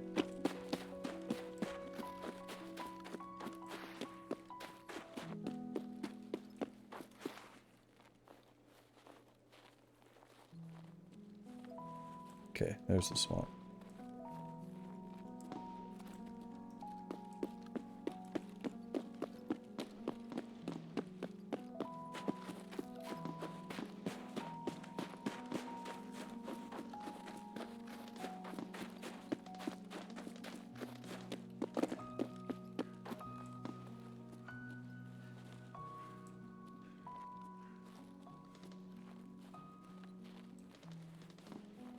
Alright. Na na na na na na.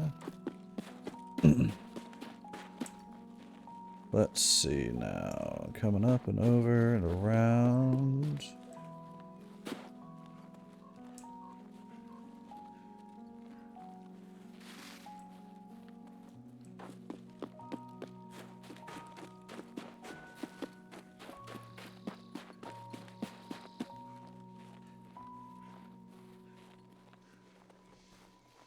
Nope. There go the cats. It's food time.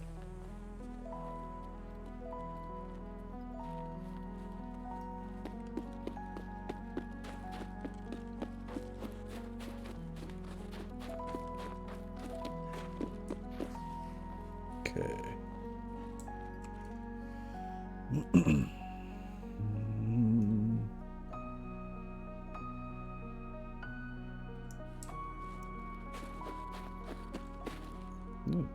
There's a crate. Das weapon box. Huh. Neat. And I think, if I'm right, this way is path to lighthouse.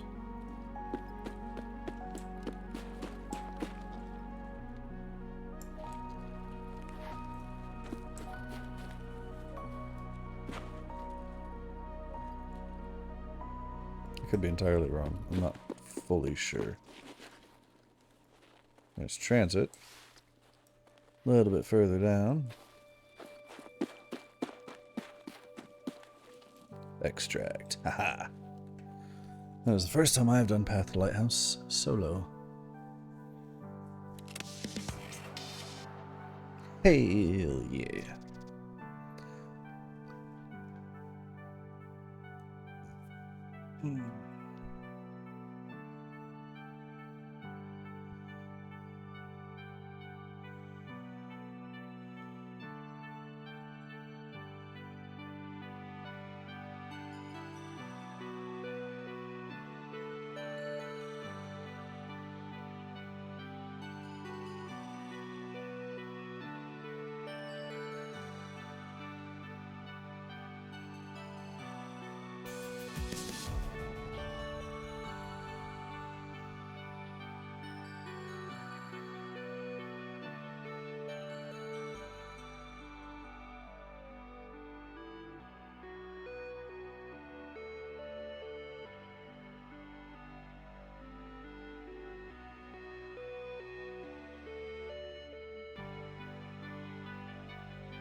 Okay, what did I get for kills?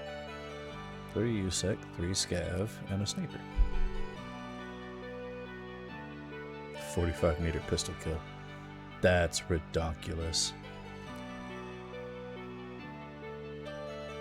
Right. I'm going to nab this, because I was quite proud of that.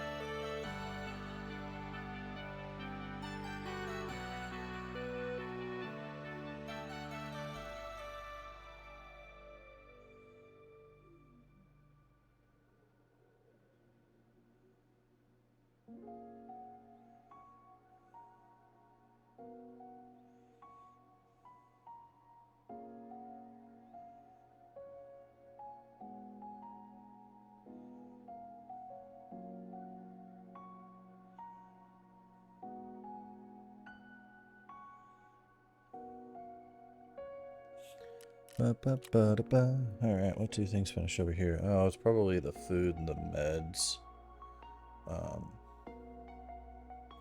I do need to put a serve kit in to the rotation on med station. Oh no, that's right, I did lab key. I forgot about that. Serve. There we go. Bam.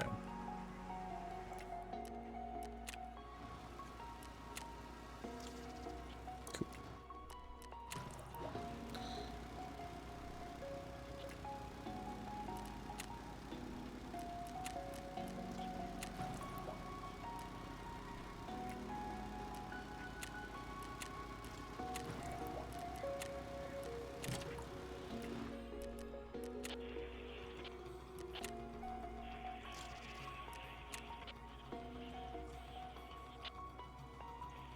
God, Intel Center 3 is gonna suck.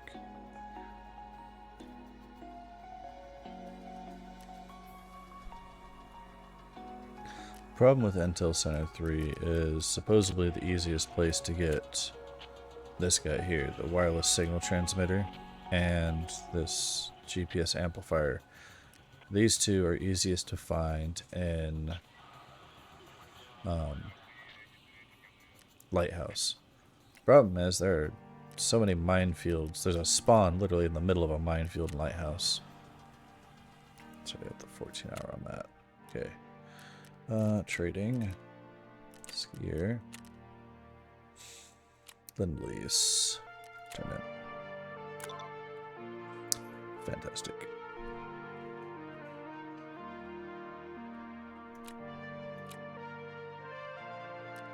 Peacekeeper. Complete. A hole in the wall. A hole in the wall. Wet job. Part 2. Wet job part try.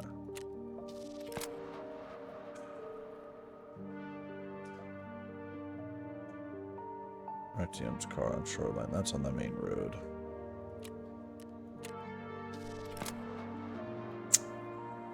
Locate mark on Lighthouse. Fuck. Alright. Real quick, we're gonna go into.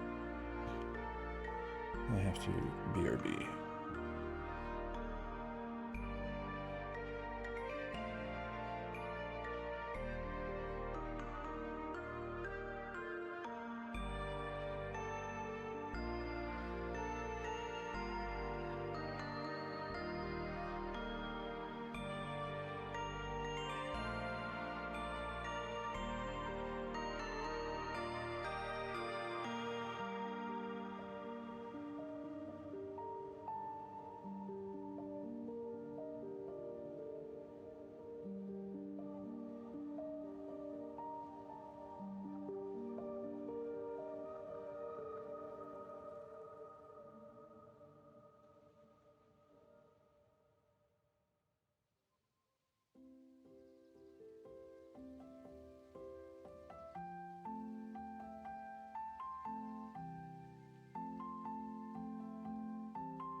Okay, we are back.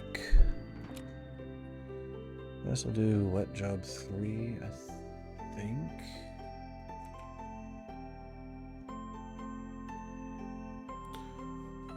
I forget which one it is.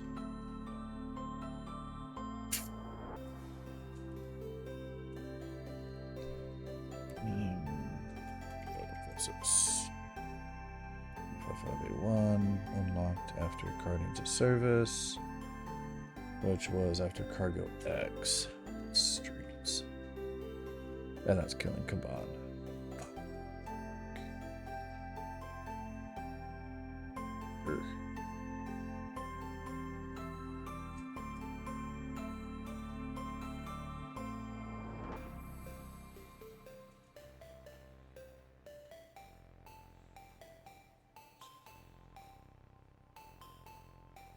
Oh, that gives it to me.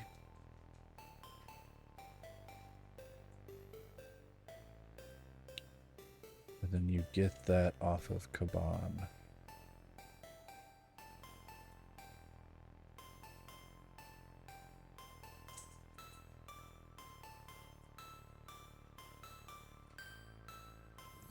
I wonder. Just out of curiosity.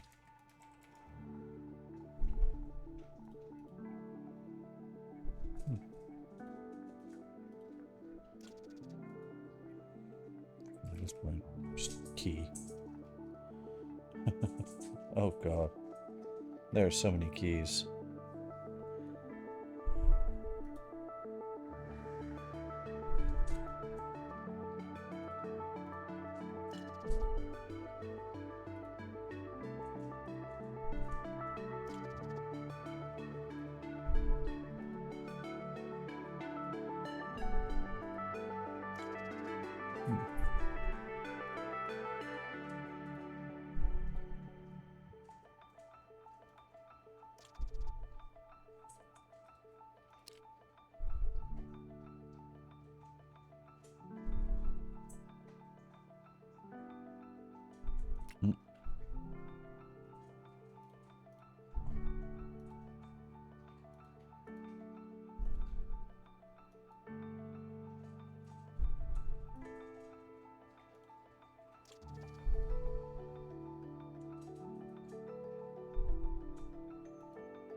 I get experience for that. I might have to go through after stream and just go through all of those.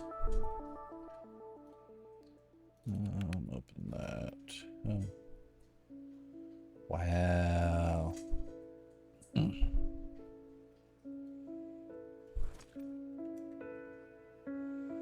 Nope. Okay. I'm not even gonna use this backpack. I think it takes up more space than you get out of it. 30, 1, 2, 3, 4, 5, 6, 1, 2, 3, 4. Okay, it takes up what it gives.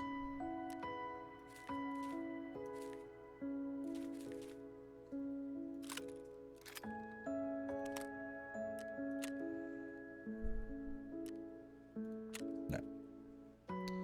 Fuck it. We're gonna build a giggle shit MP7 for the funds. Because why? Why not? Right? Edit build.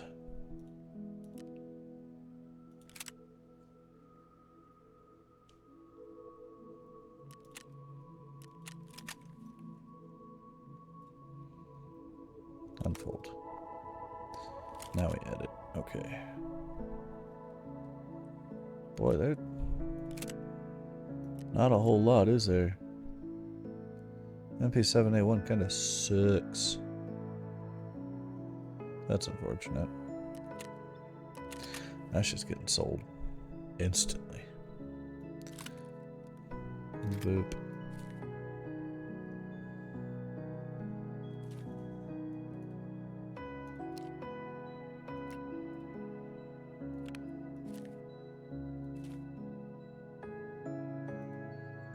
Okay.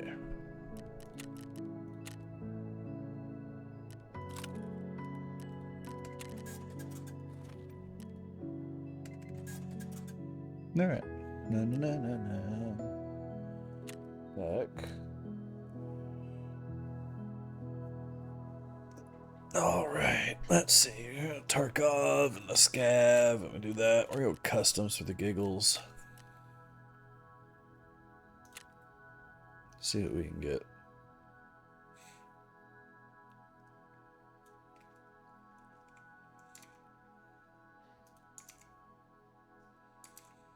Still over on my mouse.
Na na na na na. I swear it'll be done eventually.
Oof.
Oh, excuse me.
I'd like to see just a PMC.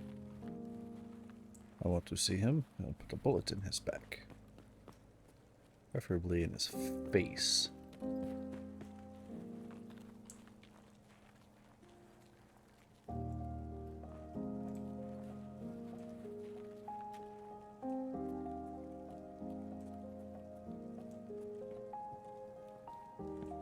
Let's go see if there's any sights up here that I can slap on this guy.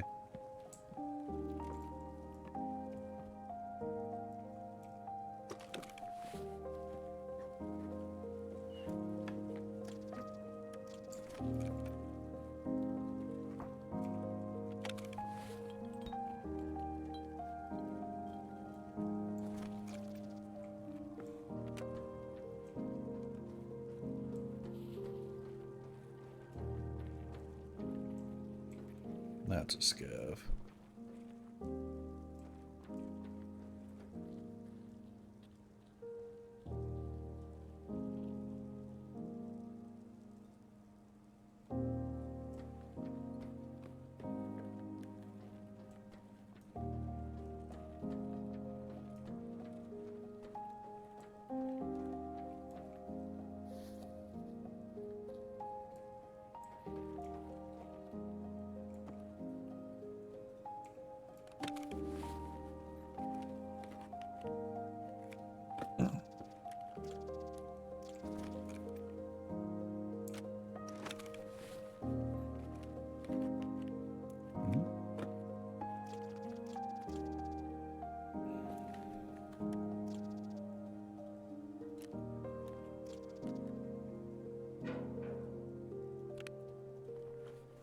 The same vest that I have, yeah.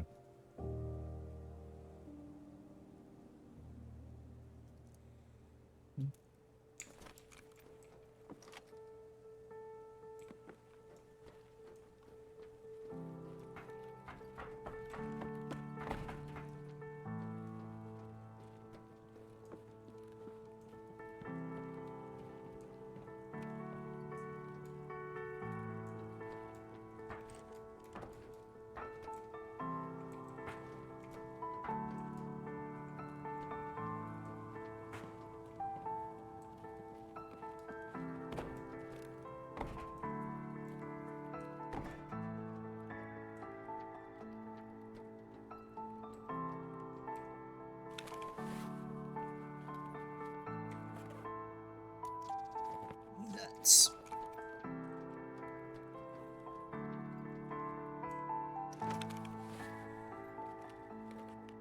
Ashanti, it's your bedtime.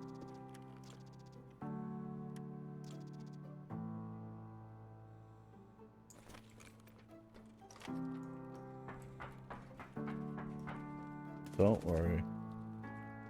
I'm gonna do this raid and then it'll be story time.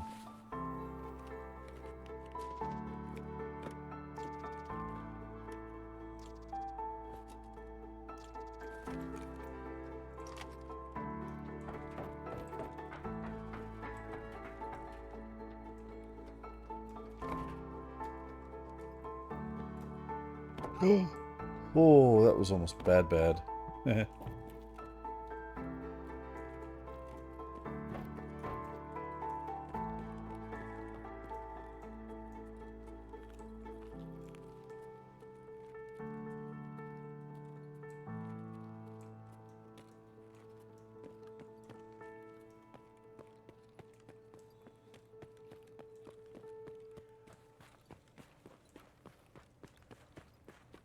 Do what now?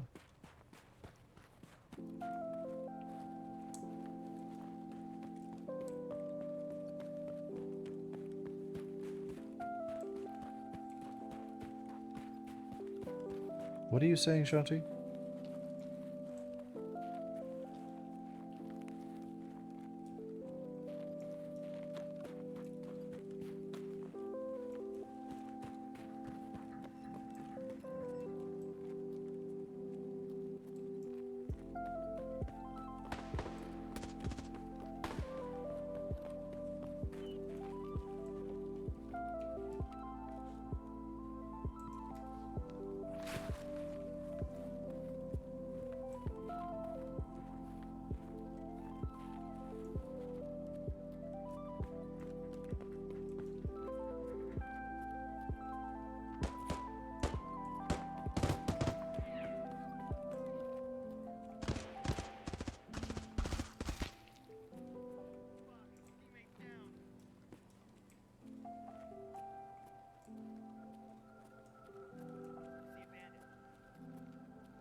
Oh, that is a...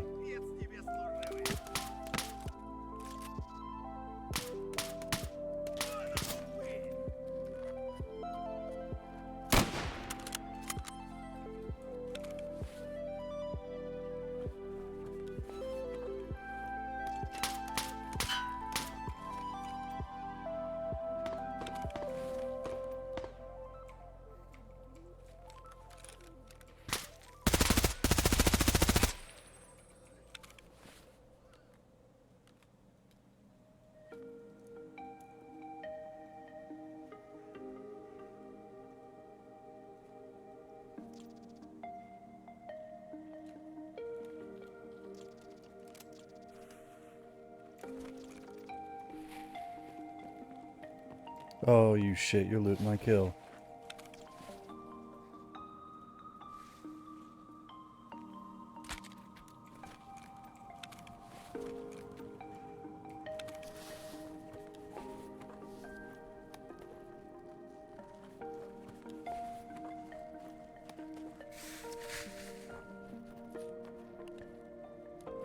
Oh, no fucking way.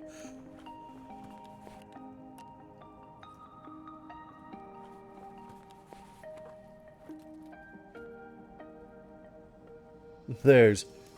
Oh, ya boy.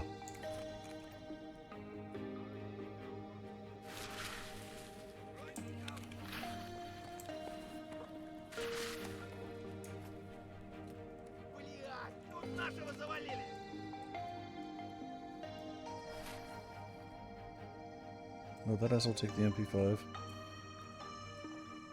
Nope, it's right there. You did. You fucking cock.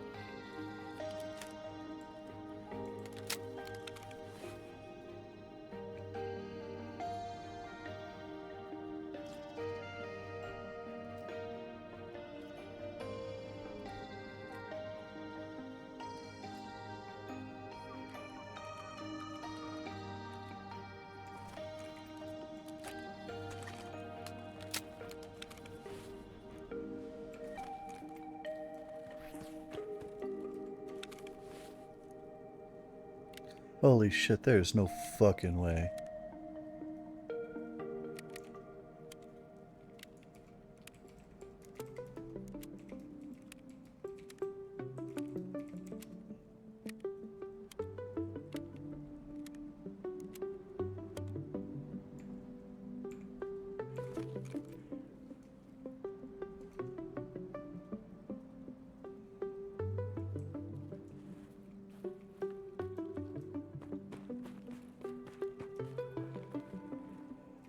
What do I have? What do I have? What do I have? Do I have road to port? I do have railroad to port. Okay, cool. Main road.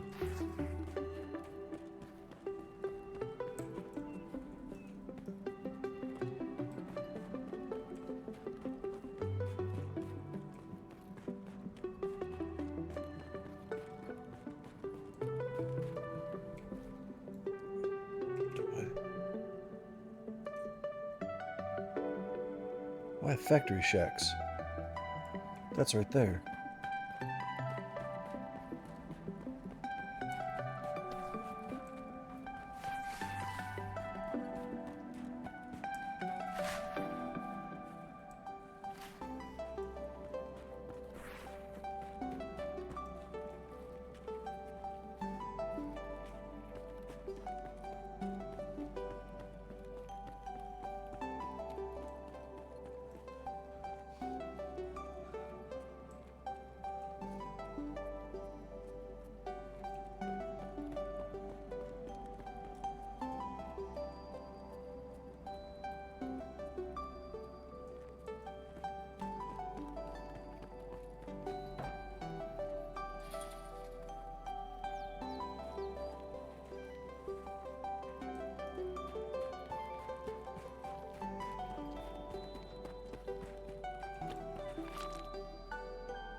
Holy shit, I did not expect to get a GPU out of that. Oh, damn.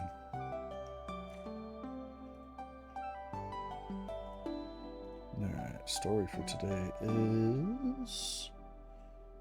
Oh, that's right. Okay.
Hell yeah. Okay. That for sure. That. I think I get more from selling that to... Well, Shanti, that's because it's your bedtime, madame. We'll play with that gun here in a little bit. Check that there, check that there, check that there, check that there. I don't need a wallet right now. I don't care about the tri-zip. I will take the fuse. God, a fucking GPU from a random scav run? Ha!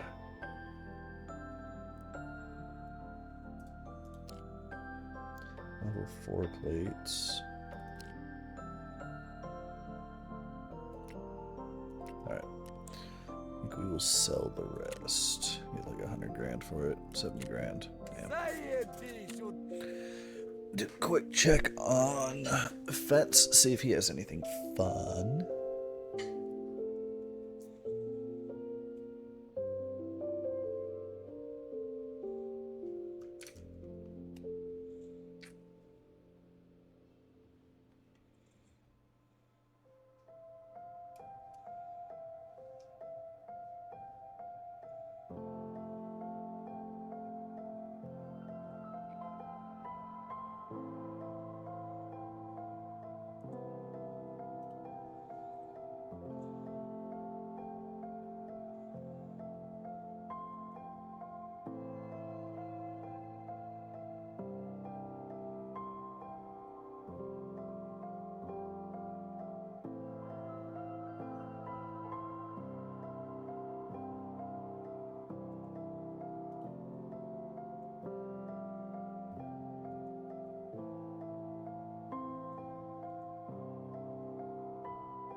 Okay.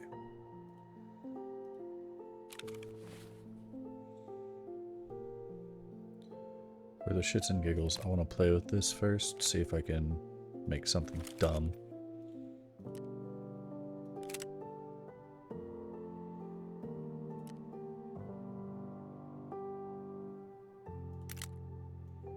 Make a tan. Yeah. Let's see. Take that off. Guess I don't get to play with the barrel. Okay.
There we go.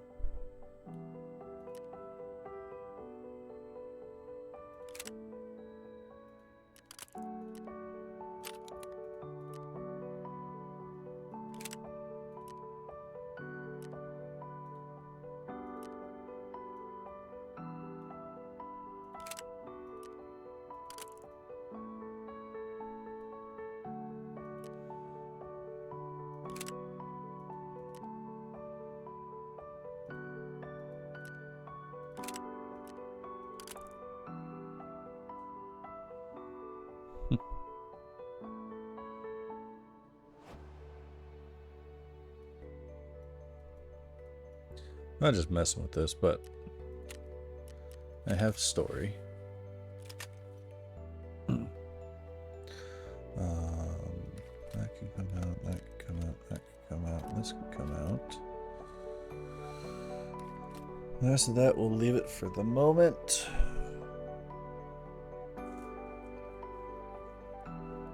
Gotta sell all that. I think I turned in all my tasks that I have complete.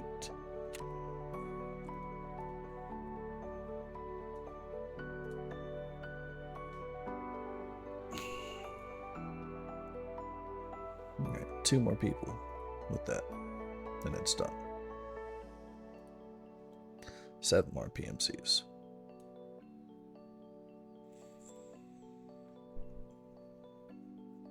Alright. Well, pop there. What? Rude.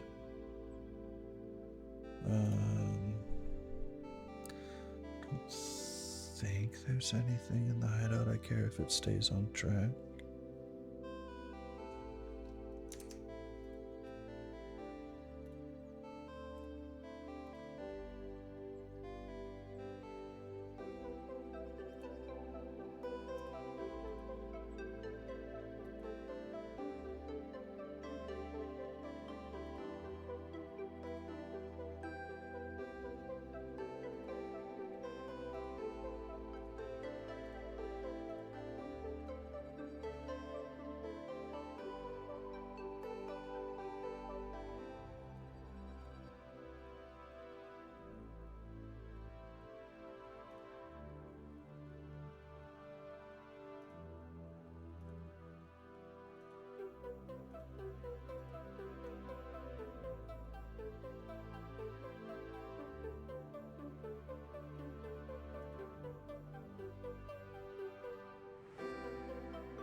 Alright.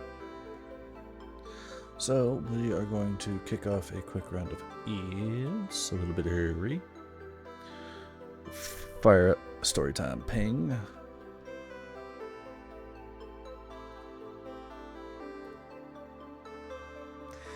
a smart ass real quick.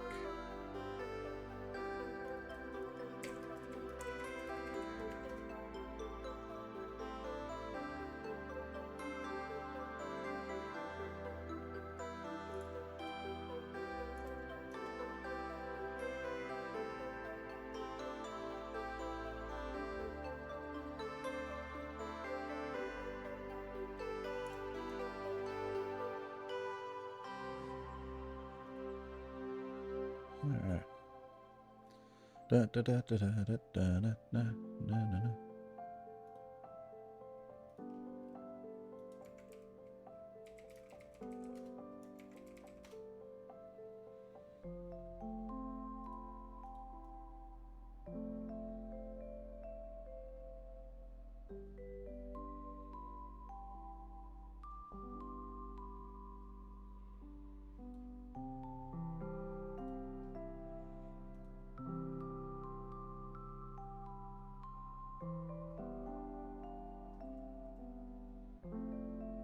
Alright.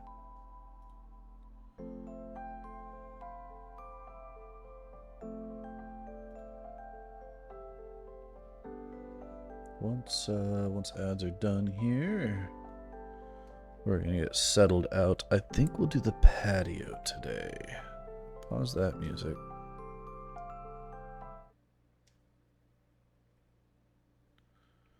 go settle up on the patio. We do need our creepy music because we are doing creepy story. Alright. And with that, we're going to go ahead and get into our story for tonight. Tonight we have I went to an abandoned lighthouse for clicks. My friend didn't come back.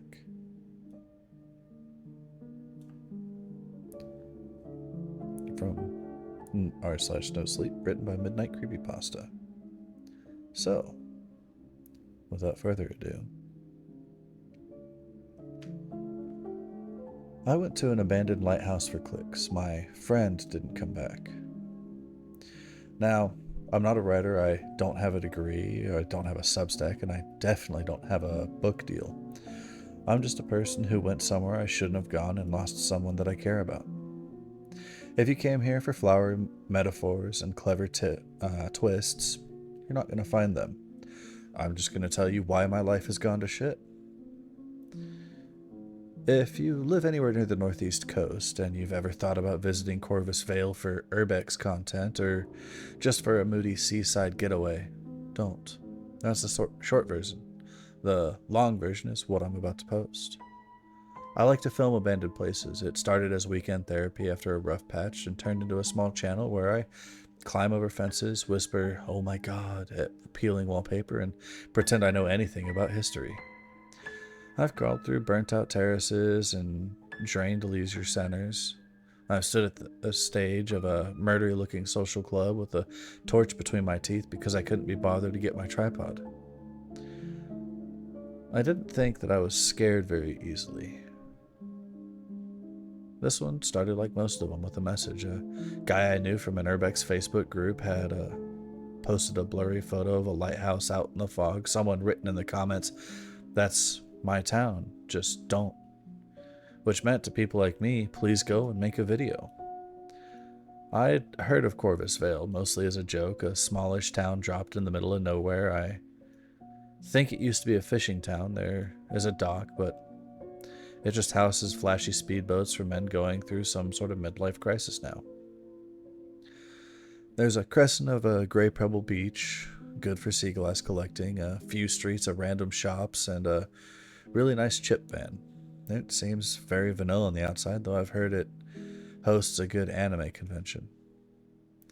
The woods curl behind the whole town like a sleeping animal, essentially blocking it in. There's one road in and one road out, making the whole place feel kinda claustrophobic, or cozy, depending on how you look at it. You couldn't pay me enough to go into those woods. They've got their own creepy stories floating about. People say it's really pretty in the summer if the sun hits right, but every time I've looked it up, it's looked like November. Anyway, there's a bit of lore about the lighthouse, and I didn't take it seriously then, but I do now. The story goes that years ago, the harbor master was in debt to something in the sea. People say he made a bargain. He'd lure workers with decent pay and benefits to keep the light going. People that wouldn't be missed. Drifters, young lads with no family, women who couldn't say exactly where they were going next. It wasn't a normal job. It's rumored once you went out there, you didn't come back. There's no actual proof of this, obviously. Apparently, this guy was bound to pay tribute, and the tribute was people, and that's what they say. I know it sounds like a campfire tale. I would have laughed too. Actually, I did laugh a little when I told Sam. Sam was my best friend and my worst influence. She moved back up north last year and started coming out with me on my adventures to get out of the house. She's the kind of person who can chat to a stranger like they're already mates, which is useful and also terrifying to watch. If I'm the torch, she's the big stupid grin in the reflected glass. We're polar opposites, and it works great. It worked great. We'd both had a terrible week, and we wanted to get away from everything. Corvus Vale, I said, scrolling through photos on my phone as we sat at a Tesco car park sharing a meal deal like teenage gremlins. We can get away for a bit, do a video, and I take you to that chip van because nothing beats a Chet 2 holiday? She interrupted in her best advert voice, smirking at me from behind her sandwich. Shut up, dickhead, I told her. We cracked up. You had to be there. We set off the next morning, early enough that the roads were empty and the hedgerows were still white with dew. The clouds looked like damp cotton hanging over the fields that almost looked foreign without people in them. The last bit of drive took us through the narrow lane that didn't seem legal for cars. Then the trees opened, and the sea was suddenly there, a long, low line that made my stomach drop in a good way. Corvus Vale didn't look like a real place at first. The town itself was wrapped into a neat little semicircle, the dense woods pressed in close like they grew tired of standing back and decided to lean in. I counted 3 chip shops, 2 pubs, a charity shop with a single wedding dress in the window, and a post office that had a handwritten opening times taped up to the door. The woods behind it are... I don't really know how to explain it. I remember thinking it was strange that you couldn't see far into them, the trunks close together even though it wasn't summer. The branches were knitted like fingers, but if you maneuvered your head just right, you could see a building in there. I saw the peak of a chimney poking out the top of some of the trees. It had to be massive back there. I'm not going to talk about the story people tell about those woods because that's not why we were there. It's only to say the place has a way of making you feel watched, even in the daylight hours. The lighthouse is set on a narrow rocky outcrop a little way from the harbor, just far enough that you can't walk to it unless the tide is weirdly low and you're into dying. There's no public ferry, and the path that once ran along the rocks is busted in 3 places with the signed off rusty council notice danger boards that look like they're part of the scenery now. The only sensible way is over the water. It took us a minute to figure out how to ask about a boat without saying we were idiots. We strategically asked about the place and 2 shops before going to the harbor. An old woman in a knit hat told us that nobody went out there anymore. Too much bother, she said, and she said the tide breathes funny out there. I didn't ask what that meant. Another guy in a hoodie shook his head and told us, light's dead, love, which, obviously. We went down to where the boats were tied up. The harbor is a curved arm of concrete, maybe 50 yards long, with low steps that threaten to break your legs if you don't concentrate. There were a few little boats knocking gently against tires. Most of them were clearly used every day. And Sam found our man. She always does. He was in his 60s with a face that had been tightened by wind, not surgery, and hands that looked like they were carved from driftwood. There's the old tobacco smell around him that made me think of my granddad. He was easing a length of rope into a coil when Sam walked up and said, Hiya, stupid question. Do you ever lend out your boats for filming? He gave us that look that went from amused to suspicious about a second. Depends on who's asking, he said. We're making a documentary, I said quickly. I make videos about the coast. I wanted to get some bits of footage for the coastline. Just the coastline, the rocks. I've got a GoPro and a couple of logging bits. It'd be like an hour, and we'd be happy to pay. You know how to sail a boat? He asked flat. Yes, I lied. Well, not a complete lie. I'd done a weekend course in the Tyne once I was 14 with my for my Duke of Edinburgh award. That was mostly about not hitting things and what you do if you do hit things. I'd never done it in the sea, definitely not here. 50 quid, Sam blurted out. I looked at her with wide eyes that clearly said, what the fuck? And she just smiled at me. He squinted past us at the water like it was going to answer for us. Tide's funny out there, he said. And the fog breathes in and out like it forgets itself. You want to be off the water when it turns. You've got, 2 hours tops? You better get into bother after that. Sam did the thing where she tilts her head and smiles. We'll be careful, I promise.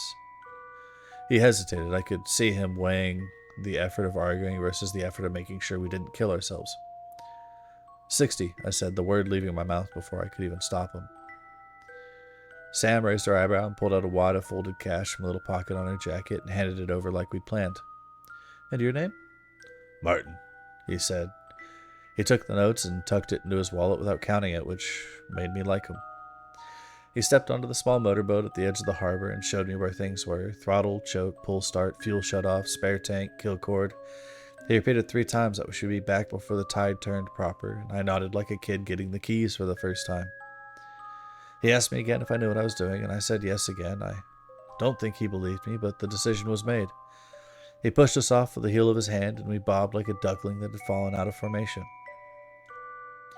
We puttered out, me gripping the tiller harder than necessary, Sam sitting on the bow with her phone poised like a news reporter, GoPro clamped to the pole, so we looked way more professional than we were.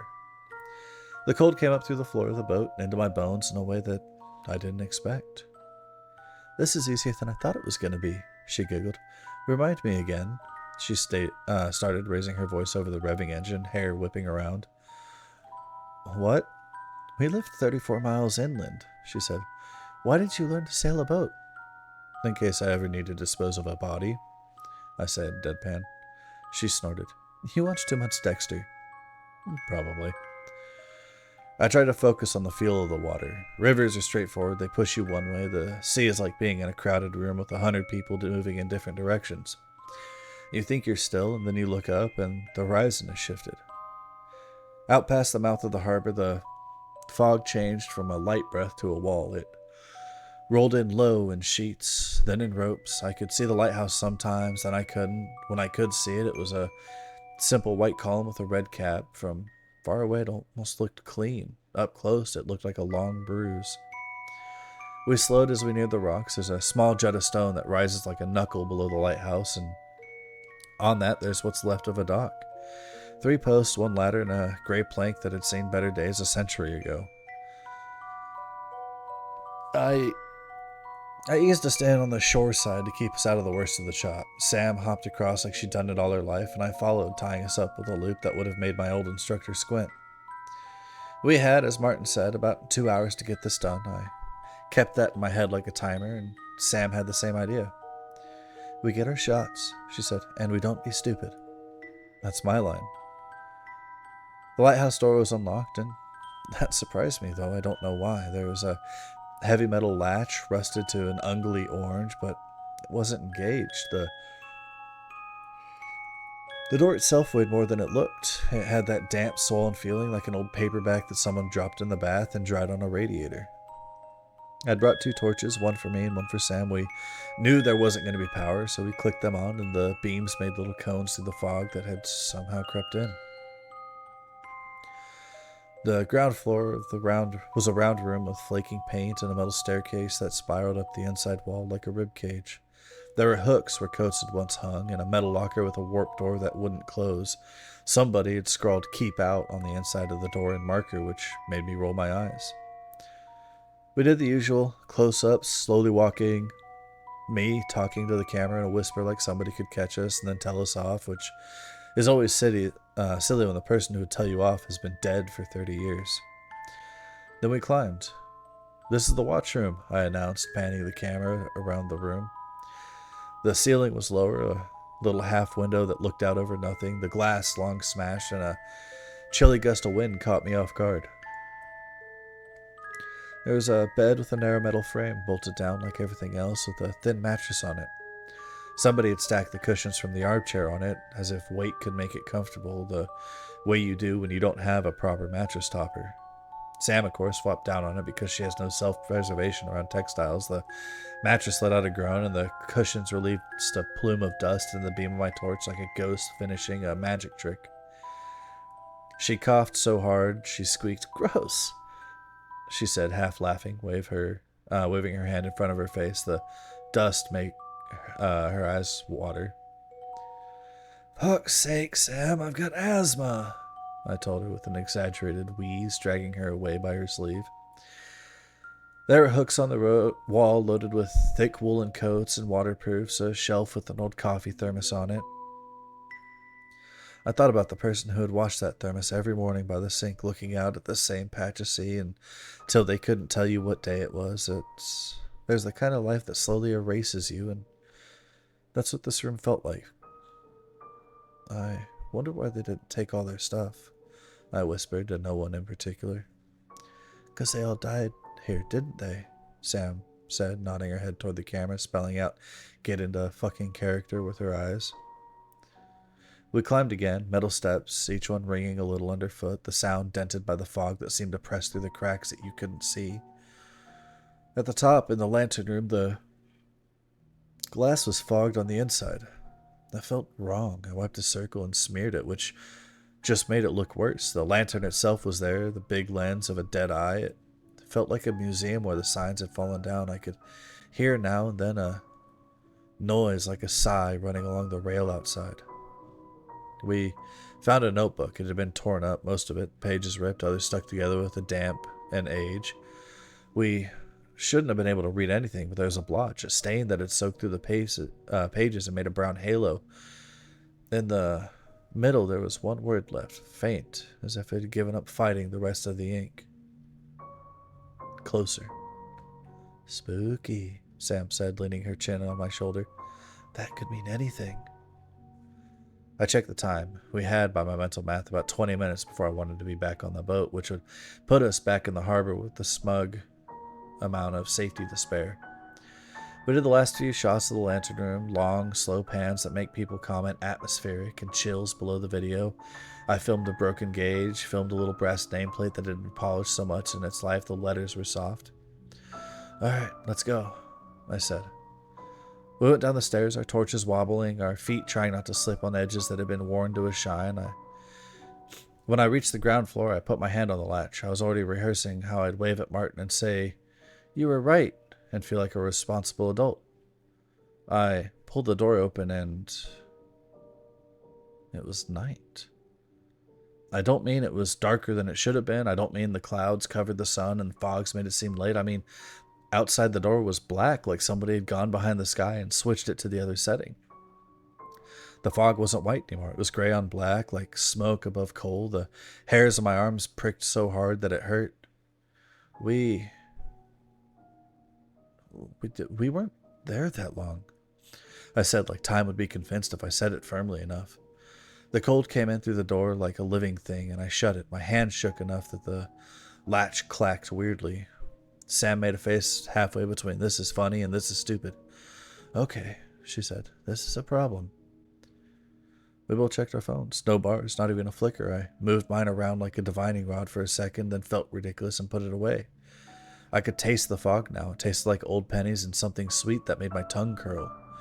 It got into my clothes. My torch felt like a candle in a football stadium. It's fine, Sam said, voice too bright. She does that.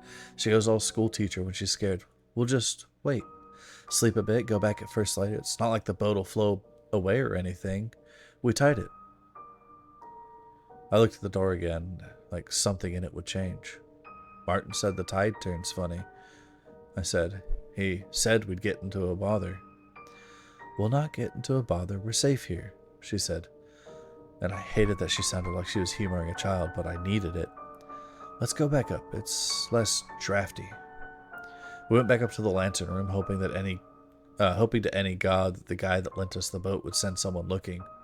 The lighthouse creaked. That's the word for it. It creaked like a tree in a gale and like an old man getting up from a chair. The sounds came from different places each time, sometimes above us, sometimes below. Once it came from the outside rail, and my mouth went dry so fast that I almost gagged. Maybe there's a foghorn, Sam said, poking at a lever on the wall near the stairs. If we can get it going, someone might hear. I don't, I said, but I said it too late. She pulled the lever like she'd been waiting her whole life for a dramatic moment. There was a heartbeat of silence, like a sucked breath. The horn sounded. It wasn't a modern sound. It wasn't that neat low bellow you get on ships now that sounds something designed on a computer. It was raw. It was a brass instrument being strangled by the sea. It tore itself out of the lighthouse and into the fog, and the fog swallowed it and hurled it back at us from everywhere. It made my teeth hurt. It felt like someone had pressed an invisible hand to the back of my head and just pushed. It echoed off of nothing and everything. It didn't just ring in the air. It went through us. We clutched at each other without looking like children who don't want to admit they're scared. Okay, Sam said over the last shuddering tail of the sound. Maybe we don't do that again. Then the light came on. I didn't know it could. The lantern roared to life, the beam hitting the fog and made a white world that moved. Then it swung. It swung like it had always swung in a long and patient sweep. Each pass the fog was cut into layers that made shapes. I wish I didn't write that. I wish I could say that I was imagining things, but The light made figures in the mist. They weren't silhouettes you could explain away as rocks or sea spray. They moved wrong, then too right, like people who'd forgotten how to be bodies and were relearning in front of us. With each pass of the light, they crept closer, jittering and jarring, limbs moving all wrong. Sam swore softly. "Shit, turn it off," she said frantically, searching for a switch or a knob, a lever, or anything. We tried the same lever she'd pull for the horn. The horn stayed quiet, thank God, but the light kept on, unbothered. We tried another lever and a hand wheel that felt like it was welded to the past. The light just ignored us. I could feel the heat of it against my face, and it made the fog sweat. We scrambled down to the living room, where the little window sat like an eye where it had been punched. There was a white feather on the sill. It moved like a draft, in the draft like a twitching finger. Then a bird landed on the sill. I swear to you, I know what a gull looks like. I know what a pigeon looks like. I know what crows look like. It was a crow, but not black. It was white. Not an albino with red eyes. White like someone had dipped a crow in milk and set it to dry. It had a scar on its beak, a little roughness that made it look like it had been welding at some point and didn't care much for PPE. It looked in at us, cocked its head, and cawed once. The sound went through the lighthouse and into my spine. It was like the horn, but small. It echoed down the metal bones. It made the light sweep hitch for just a fraction of a second. I hate that I'm writing this because I know how I sound, but the bird looked at me like it knew what was going to happen. It was aware. It fluffed its feathers, it shook itself, hopped to the side so it could watch the stairs. We both stood very still. There was footsteps below us, not the creaks and groans of old boats shifting. Footsteps. A set of them, not hurrying, not dragging. They sounded like somebody who was used to the stairs and knew exactly where to put their feet. One step, pause, then another step, slow and methodical. "It's just the wind," Sam said very softly. "I'm gonna see if there's a manual kill on the light, like a breaker. There has to be." "Don't," I said, but I couldn't make my mouth say anything sensible. I'd like to tell you that I was brave, that I grabbed a thing and I went with her, but I didn't. My legs just stopped belonging to me. She grabbed a wrench from near the door, the kind you use to bully pipework. "If I don't find anything, I'll just smack the shit out of it," she said, trying to sound brave. She was shaking, but trying not to. She looked at me like she wanted me to be the sane one, and I failed her. "Stay," she said. "Call if you see anything." I nodded, completely useless. She went to the stairs, then went up. Her footsteps made their own rhythm, and for a few seconds it covered the other footsteps, and I felt better. But hers faded as they went higher, and the other steps kept coming. I backed up toward the wall like you do in a horror film right before the thing happens. My torch trembled, and the beam catching on the flakes of paint, making them look like eyes. The white crow watched the stairs with more attention than I have ever given anything. It made a small noise in its throat. I'd never heard a crow make a small noise before. I heard Sam above me. Metal on metal noises, a swear, clatter like a panel being opened. "Got it," she called, breathless. "I think there's a..." Her voice cut off. Not like someone pressed mute, like somebody put a hand over her mouth, but through her voice. There was a sound of something struggling, a scuffle. The footsteps below spread up. I ran up the stairs after Sam. I yelled her name. I yelled until my throat hurt. There was a sound like metal bending where there shouldn't have been metal to bend, and then there was a scream. It wasn't long. That's the thing that replays it. It wasn't a somatic long wail. It was short, furious, and a scared sound. It was human sound. "Sam!" I screamed, scrambling up the stairs on my hands as my legs were jelly. The light went out. I stopped dead. I couldn't move. Fear overtook my body and I froze. All sound was muted. It felt like someone had pressed pause. Even the sound of the waves crashing had ceased. I don't know how long I stood there. I think I said no a lot quietly, like you bargain with a pet that's about to be sick on your carpet. When I couldn't make my legs work, I went up. Or when I could make my legs work, I went up. I kept the torch pointed exactly where my feet were going, terrified I would see something. Anything other than Sam. The lantern room was empty. The panel near the floor that looked bolted shut was open now. The inside of it smelled like hot dust. There was nothing to see. There should have been, a breaker, but there wasn't. Sam? I said, so quietly it would have been impossible for anyone to hear me. I moved the torch slowly across the floor. Just nothing. She was gone. I don't remember much after that. I know I touched the lantern glass. It was cold, like it had never been on. I remember checking the rails to see if she'd gone over. I think I went back down after that. My memory has blanks in it that shouldn't be blanks. I remember the feel of the wrench in my hand because I picked it up even though I didn't know what I thought I would do with it. I remember opening the door outside for 1 second, the night hitting me like a door in my face. I remember closing it again, then I remember opening the door and it wasn't night anymore. The fog was still there, but thinner. I went outside. The boat was still tied where we'd left it. I untied it with hands that didn't feel like mine and climbed in. I turned the engine over and I went back. I didn't look behind me because I couldn't make myself. Martin was there when I came back. He was smoking. He looked at me, at my face, at the boat without Sam in it, and at the time on his battered watch. "Where's your mate?" he asked, voice very neutral, the way nurses talk when they're trying to get you to say the thing before they go get a doctor. I opened my mouth and whatever I said wasn't useful. I think I said stairs 3 times. He put his cigarette out in the heel of his boot and helped me tie up like I'd never seen a rope before. He put a hand on my shoulder, and it was the first warm thing that had touched me in hours. "Come on," he said. He took me to the harbor office that had a kettle and a beige phone. I told him everything. The night at the lighthouse, the figures, the footsteps. Sam. "You've been gone 46 minutes, he said with a sigh. "If I'd known you were going to that damned lighthouse, I wouldn't have given you the boat."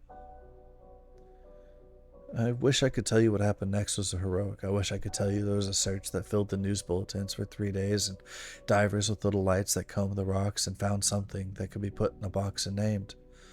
I wish I could tell you there was a report with conclusions that felt anything but paper.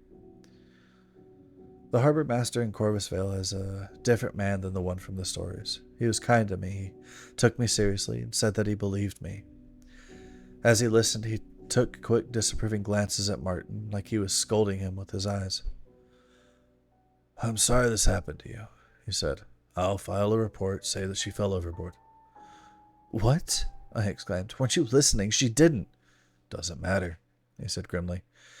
"Your friend isn't coming back. It's time you thought of yourself, and this is the only way you stay out of Beacon Point." "Beacon what?" "It doesn't matter. Listen. If it makes you feel a bit better, I'll go out myself. I'll have a look around the rocks and see if I can spot anything." "In the lighthouse." "No one's going in that lighthouse," he shot back. He sounded frightened. "Then I'll come back and we can work on something to tell your own authorities when you go home." He said that like it was 2 different things, his world and ours. They never found Sam. Back home, they asked me to come to the station. I made a statement. I made 3 statements, repeated the route we took. They asked the questions people ask when someone goes missing. Did she argue with you? Did she drink? Did she take anything? Does she swim? I wanted at some point to stand up and walk until my legs fell off. Instead, I signed my name on a line, and the paper took it like it meant anything. I want to tell you that I was brave, that I sat there and spilled my guts about the missing time, the footsteps, the light, everything. But I didn't. I lied. I lied to save my own arse because I found out what he meant by Beacon Point. I didn't think of anything of it then, but I do now. I think it was a threat. If I'd opened my mouth, if I'd started a proper investigation, he'd have me committed, and to be honest, it wouldn't have been hard. Everything I've told you has sounded completely batshit crazy. So, I did nothing, and nothing happened. I know what you want from me if you've read this far. You want the explanation. You want the thing that makes the fog make sense. You want the reason the light came on. You want the rational thing about the old capacitors holding a charge and currents and unseasonable weather patterns. You want me to say I saw a man, he pushed her. You want me to say that she slipped, the sea took her, like it takes people every year who aren't paying attention. I can give you some of that. She could have slipped. It's a real possibility. There were wet spots on the metal. She could have put her foot in the wrong place, and that forgives nobody. But the part that I can't get away from is this.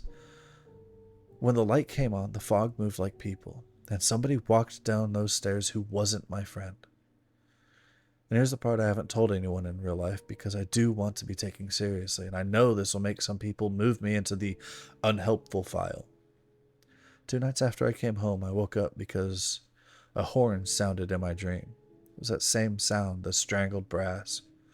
I sat up on my bed with my heart trying to push itself out through my throat. The room was dark, the windows were open a crack because the heating makes me sweat. I got up and I shut it, and as I did so, something white flashed on the roof opposite. Just a bob, a bird taking off, and I didn't see it clearly to say anymore. Now, I'm no expert, I'm not even a good storyteller, I'm just someone who went to make a silly video and came home without my friend. People tell you the sea doesn't want anything, that it doesn't think. Maybe. The lighthouse did what it's always did. It turned, and it called. It brought things closer. It took what it was owed, or what it believed it was owed, and we were there.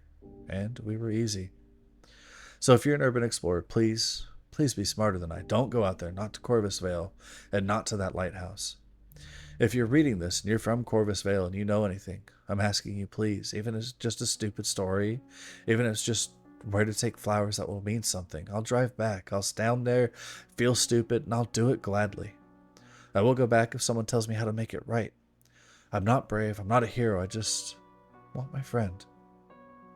I don't know if posting this will help.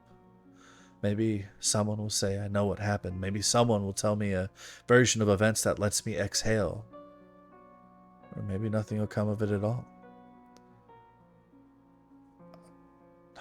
I want you to be careful out there. If you go to Corvus Vale for chips and walk, and you see the fog roll in where the woods kiss the town and the sea leans in like it's whispering, go home, don't be brave. Don't be me. If you've got questions, I'll try to answer them. If you want to tell me I did everything wrong, you're probably right. If you want to tell me I should have gone up those stairs and grabbed her and dragged her down, that you would have, I know. I tell myself that every night. The last thing I'll say is this. If you go to the harbor and you meet a man named Martin, be kind to him. He tried. He didn't have to lend us his boat. He didn't have to believe me, and he did. I think he knows more than he says. I think he's doing the maths of his own life, like all of us, and I don't want the sum to crush him. I'm going to hit post now before I delete this in fear of being sectioned or some shit. If you're the kind of person who likes to put pins in maps, don't put one in Corvus Vale. Let it be a blank spot. Let it go back to being a photo that you scroll past on the internet. Let the light stay off and let the fog keep what it took. If I hear anything, I'll update. If I don't, please remember her name, Sam Pencott. She was funny, she was kind, and she did lay on a disgusting cushion pile bed without thinking because she wanted to make me laugh, and she did. I love you, Sam, and I'm sorry.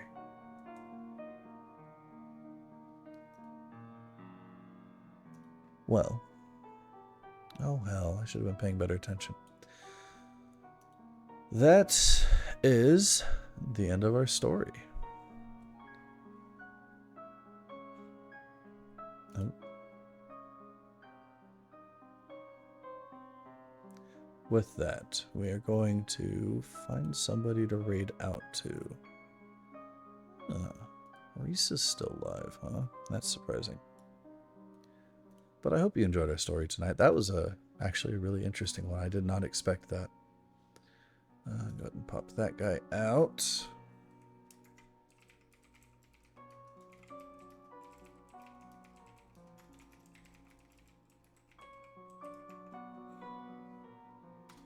Go ahead and get our raid message set up. Let's see, who are we going to raid out to?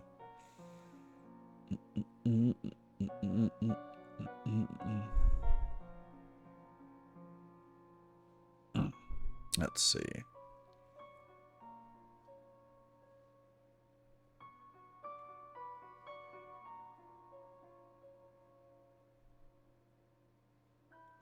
You know, I don't think I've actually raided Teresa before.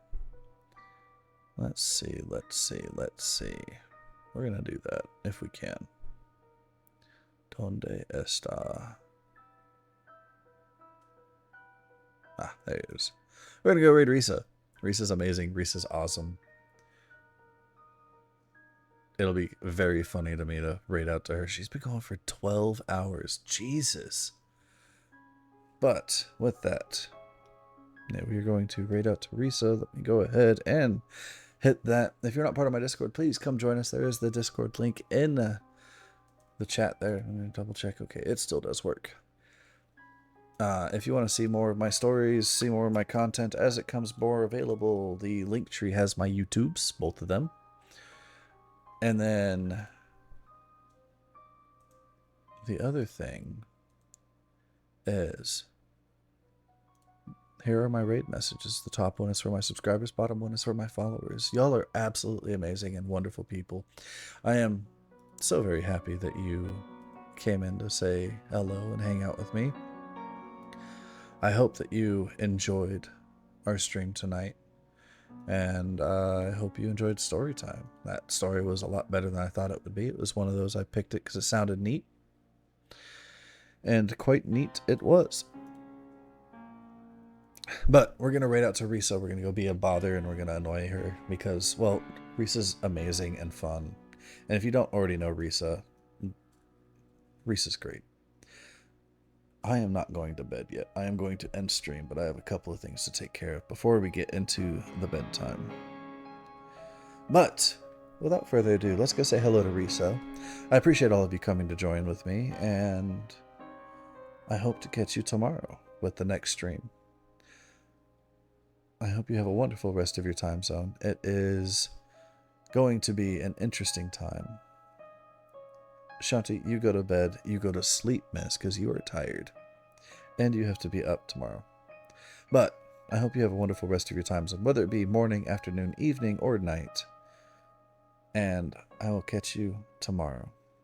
And please remember, life is way too short to be serious at all moments.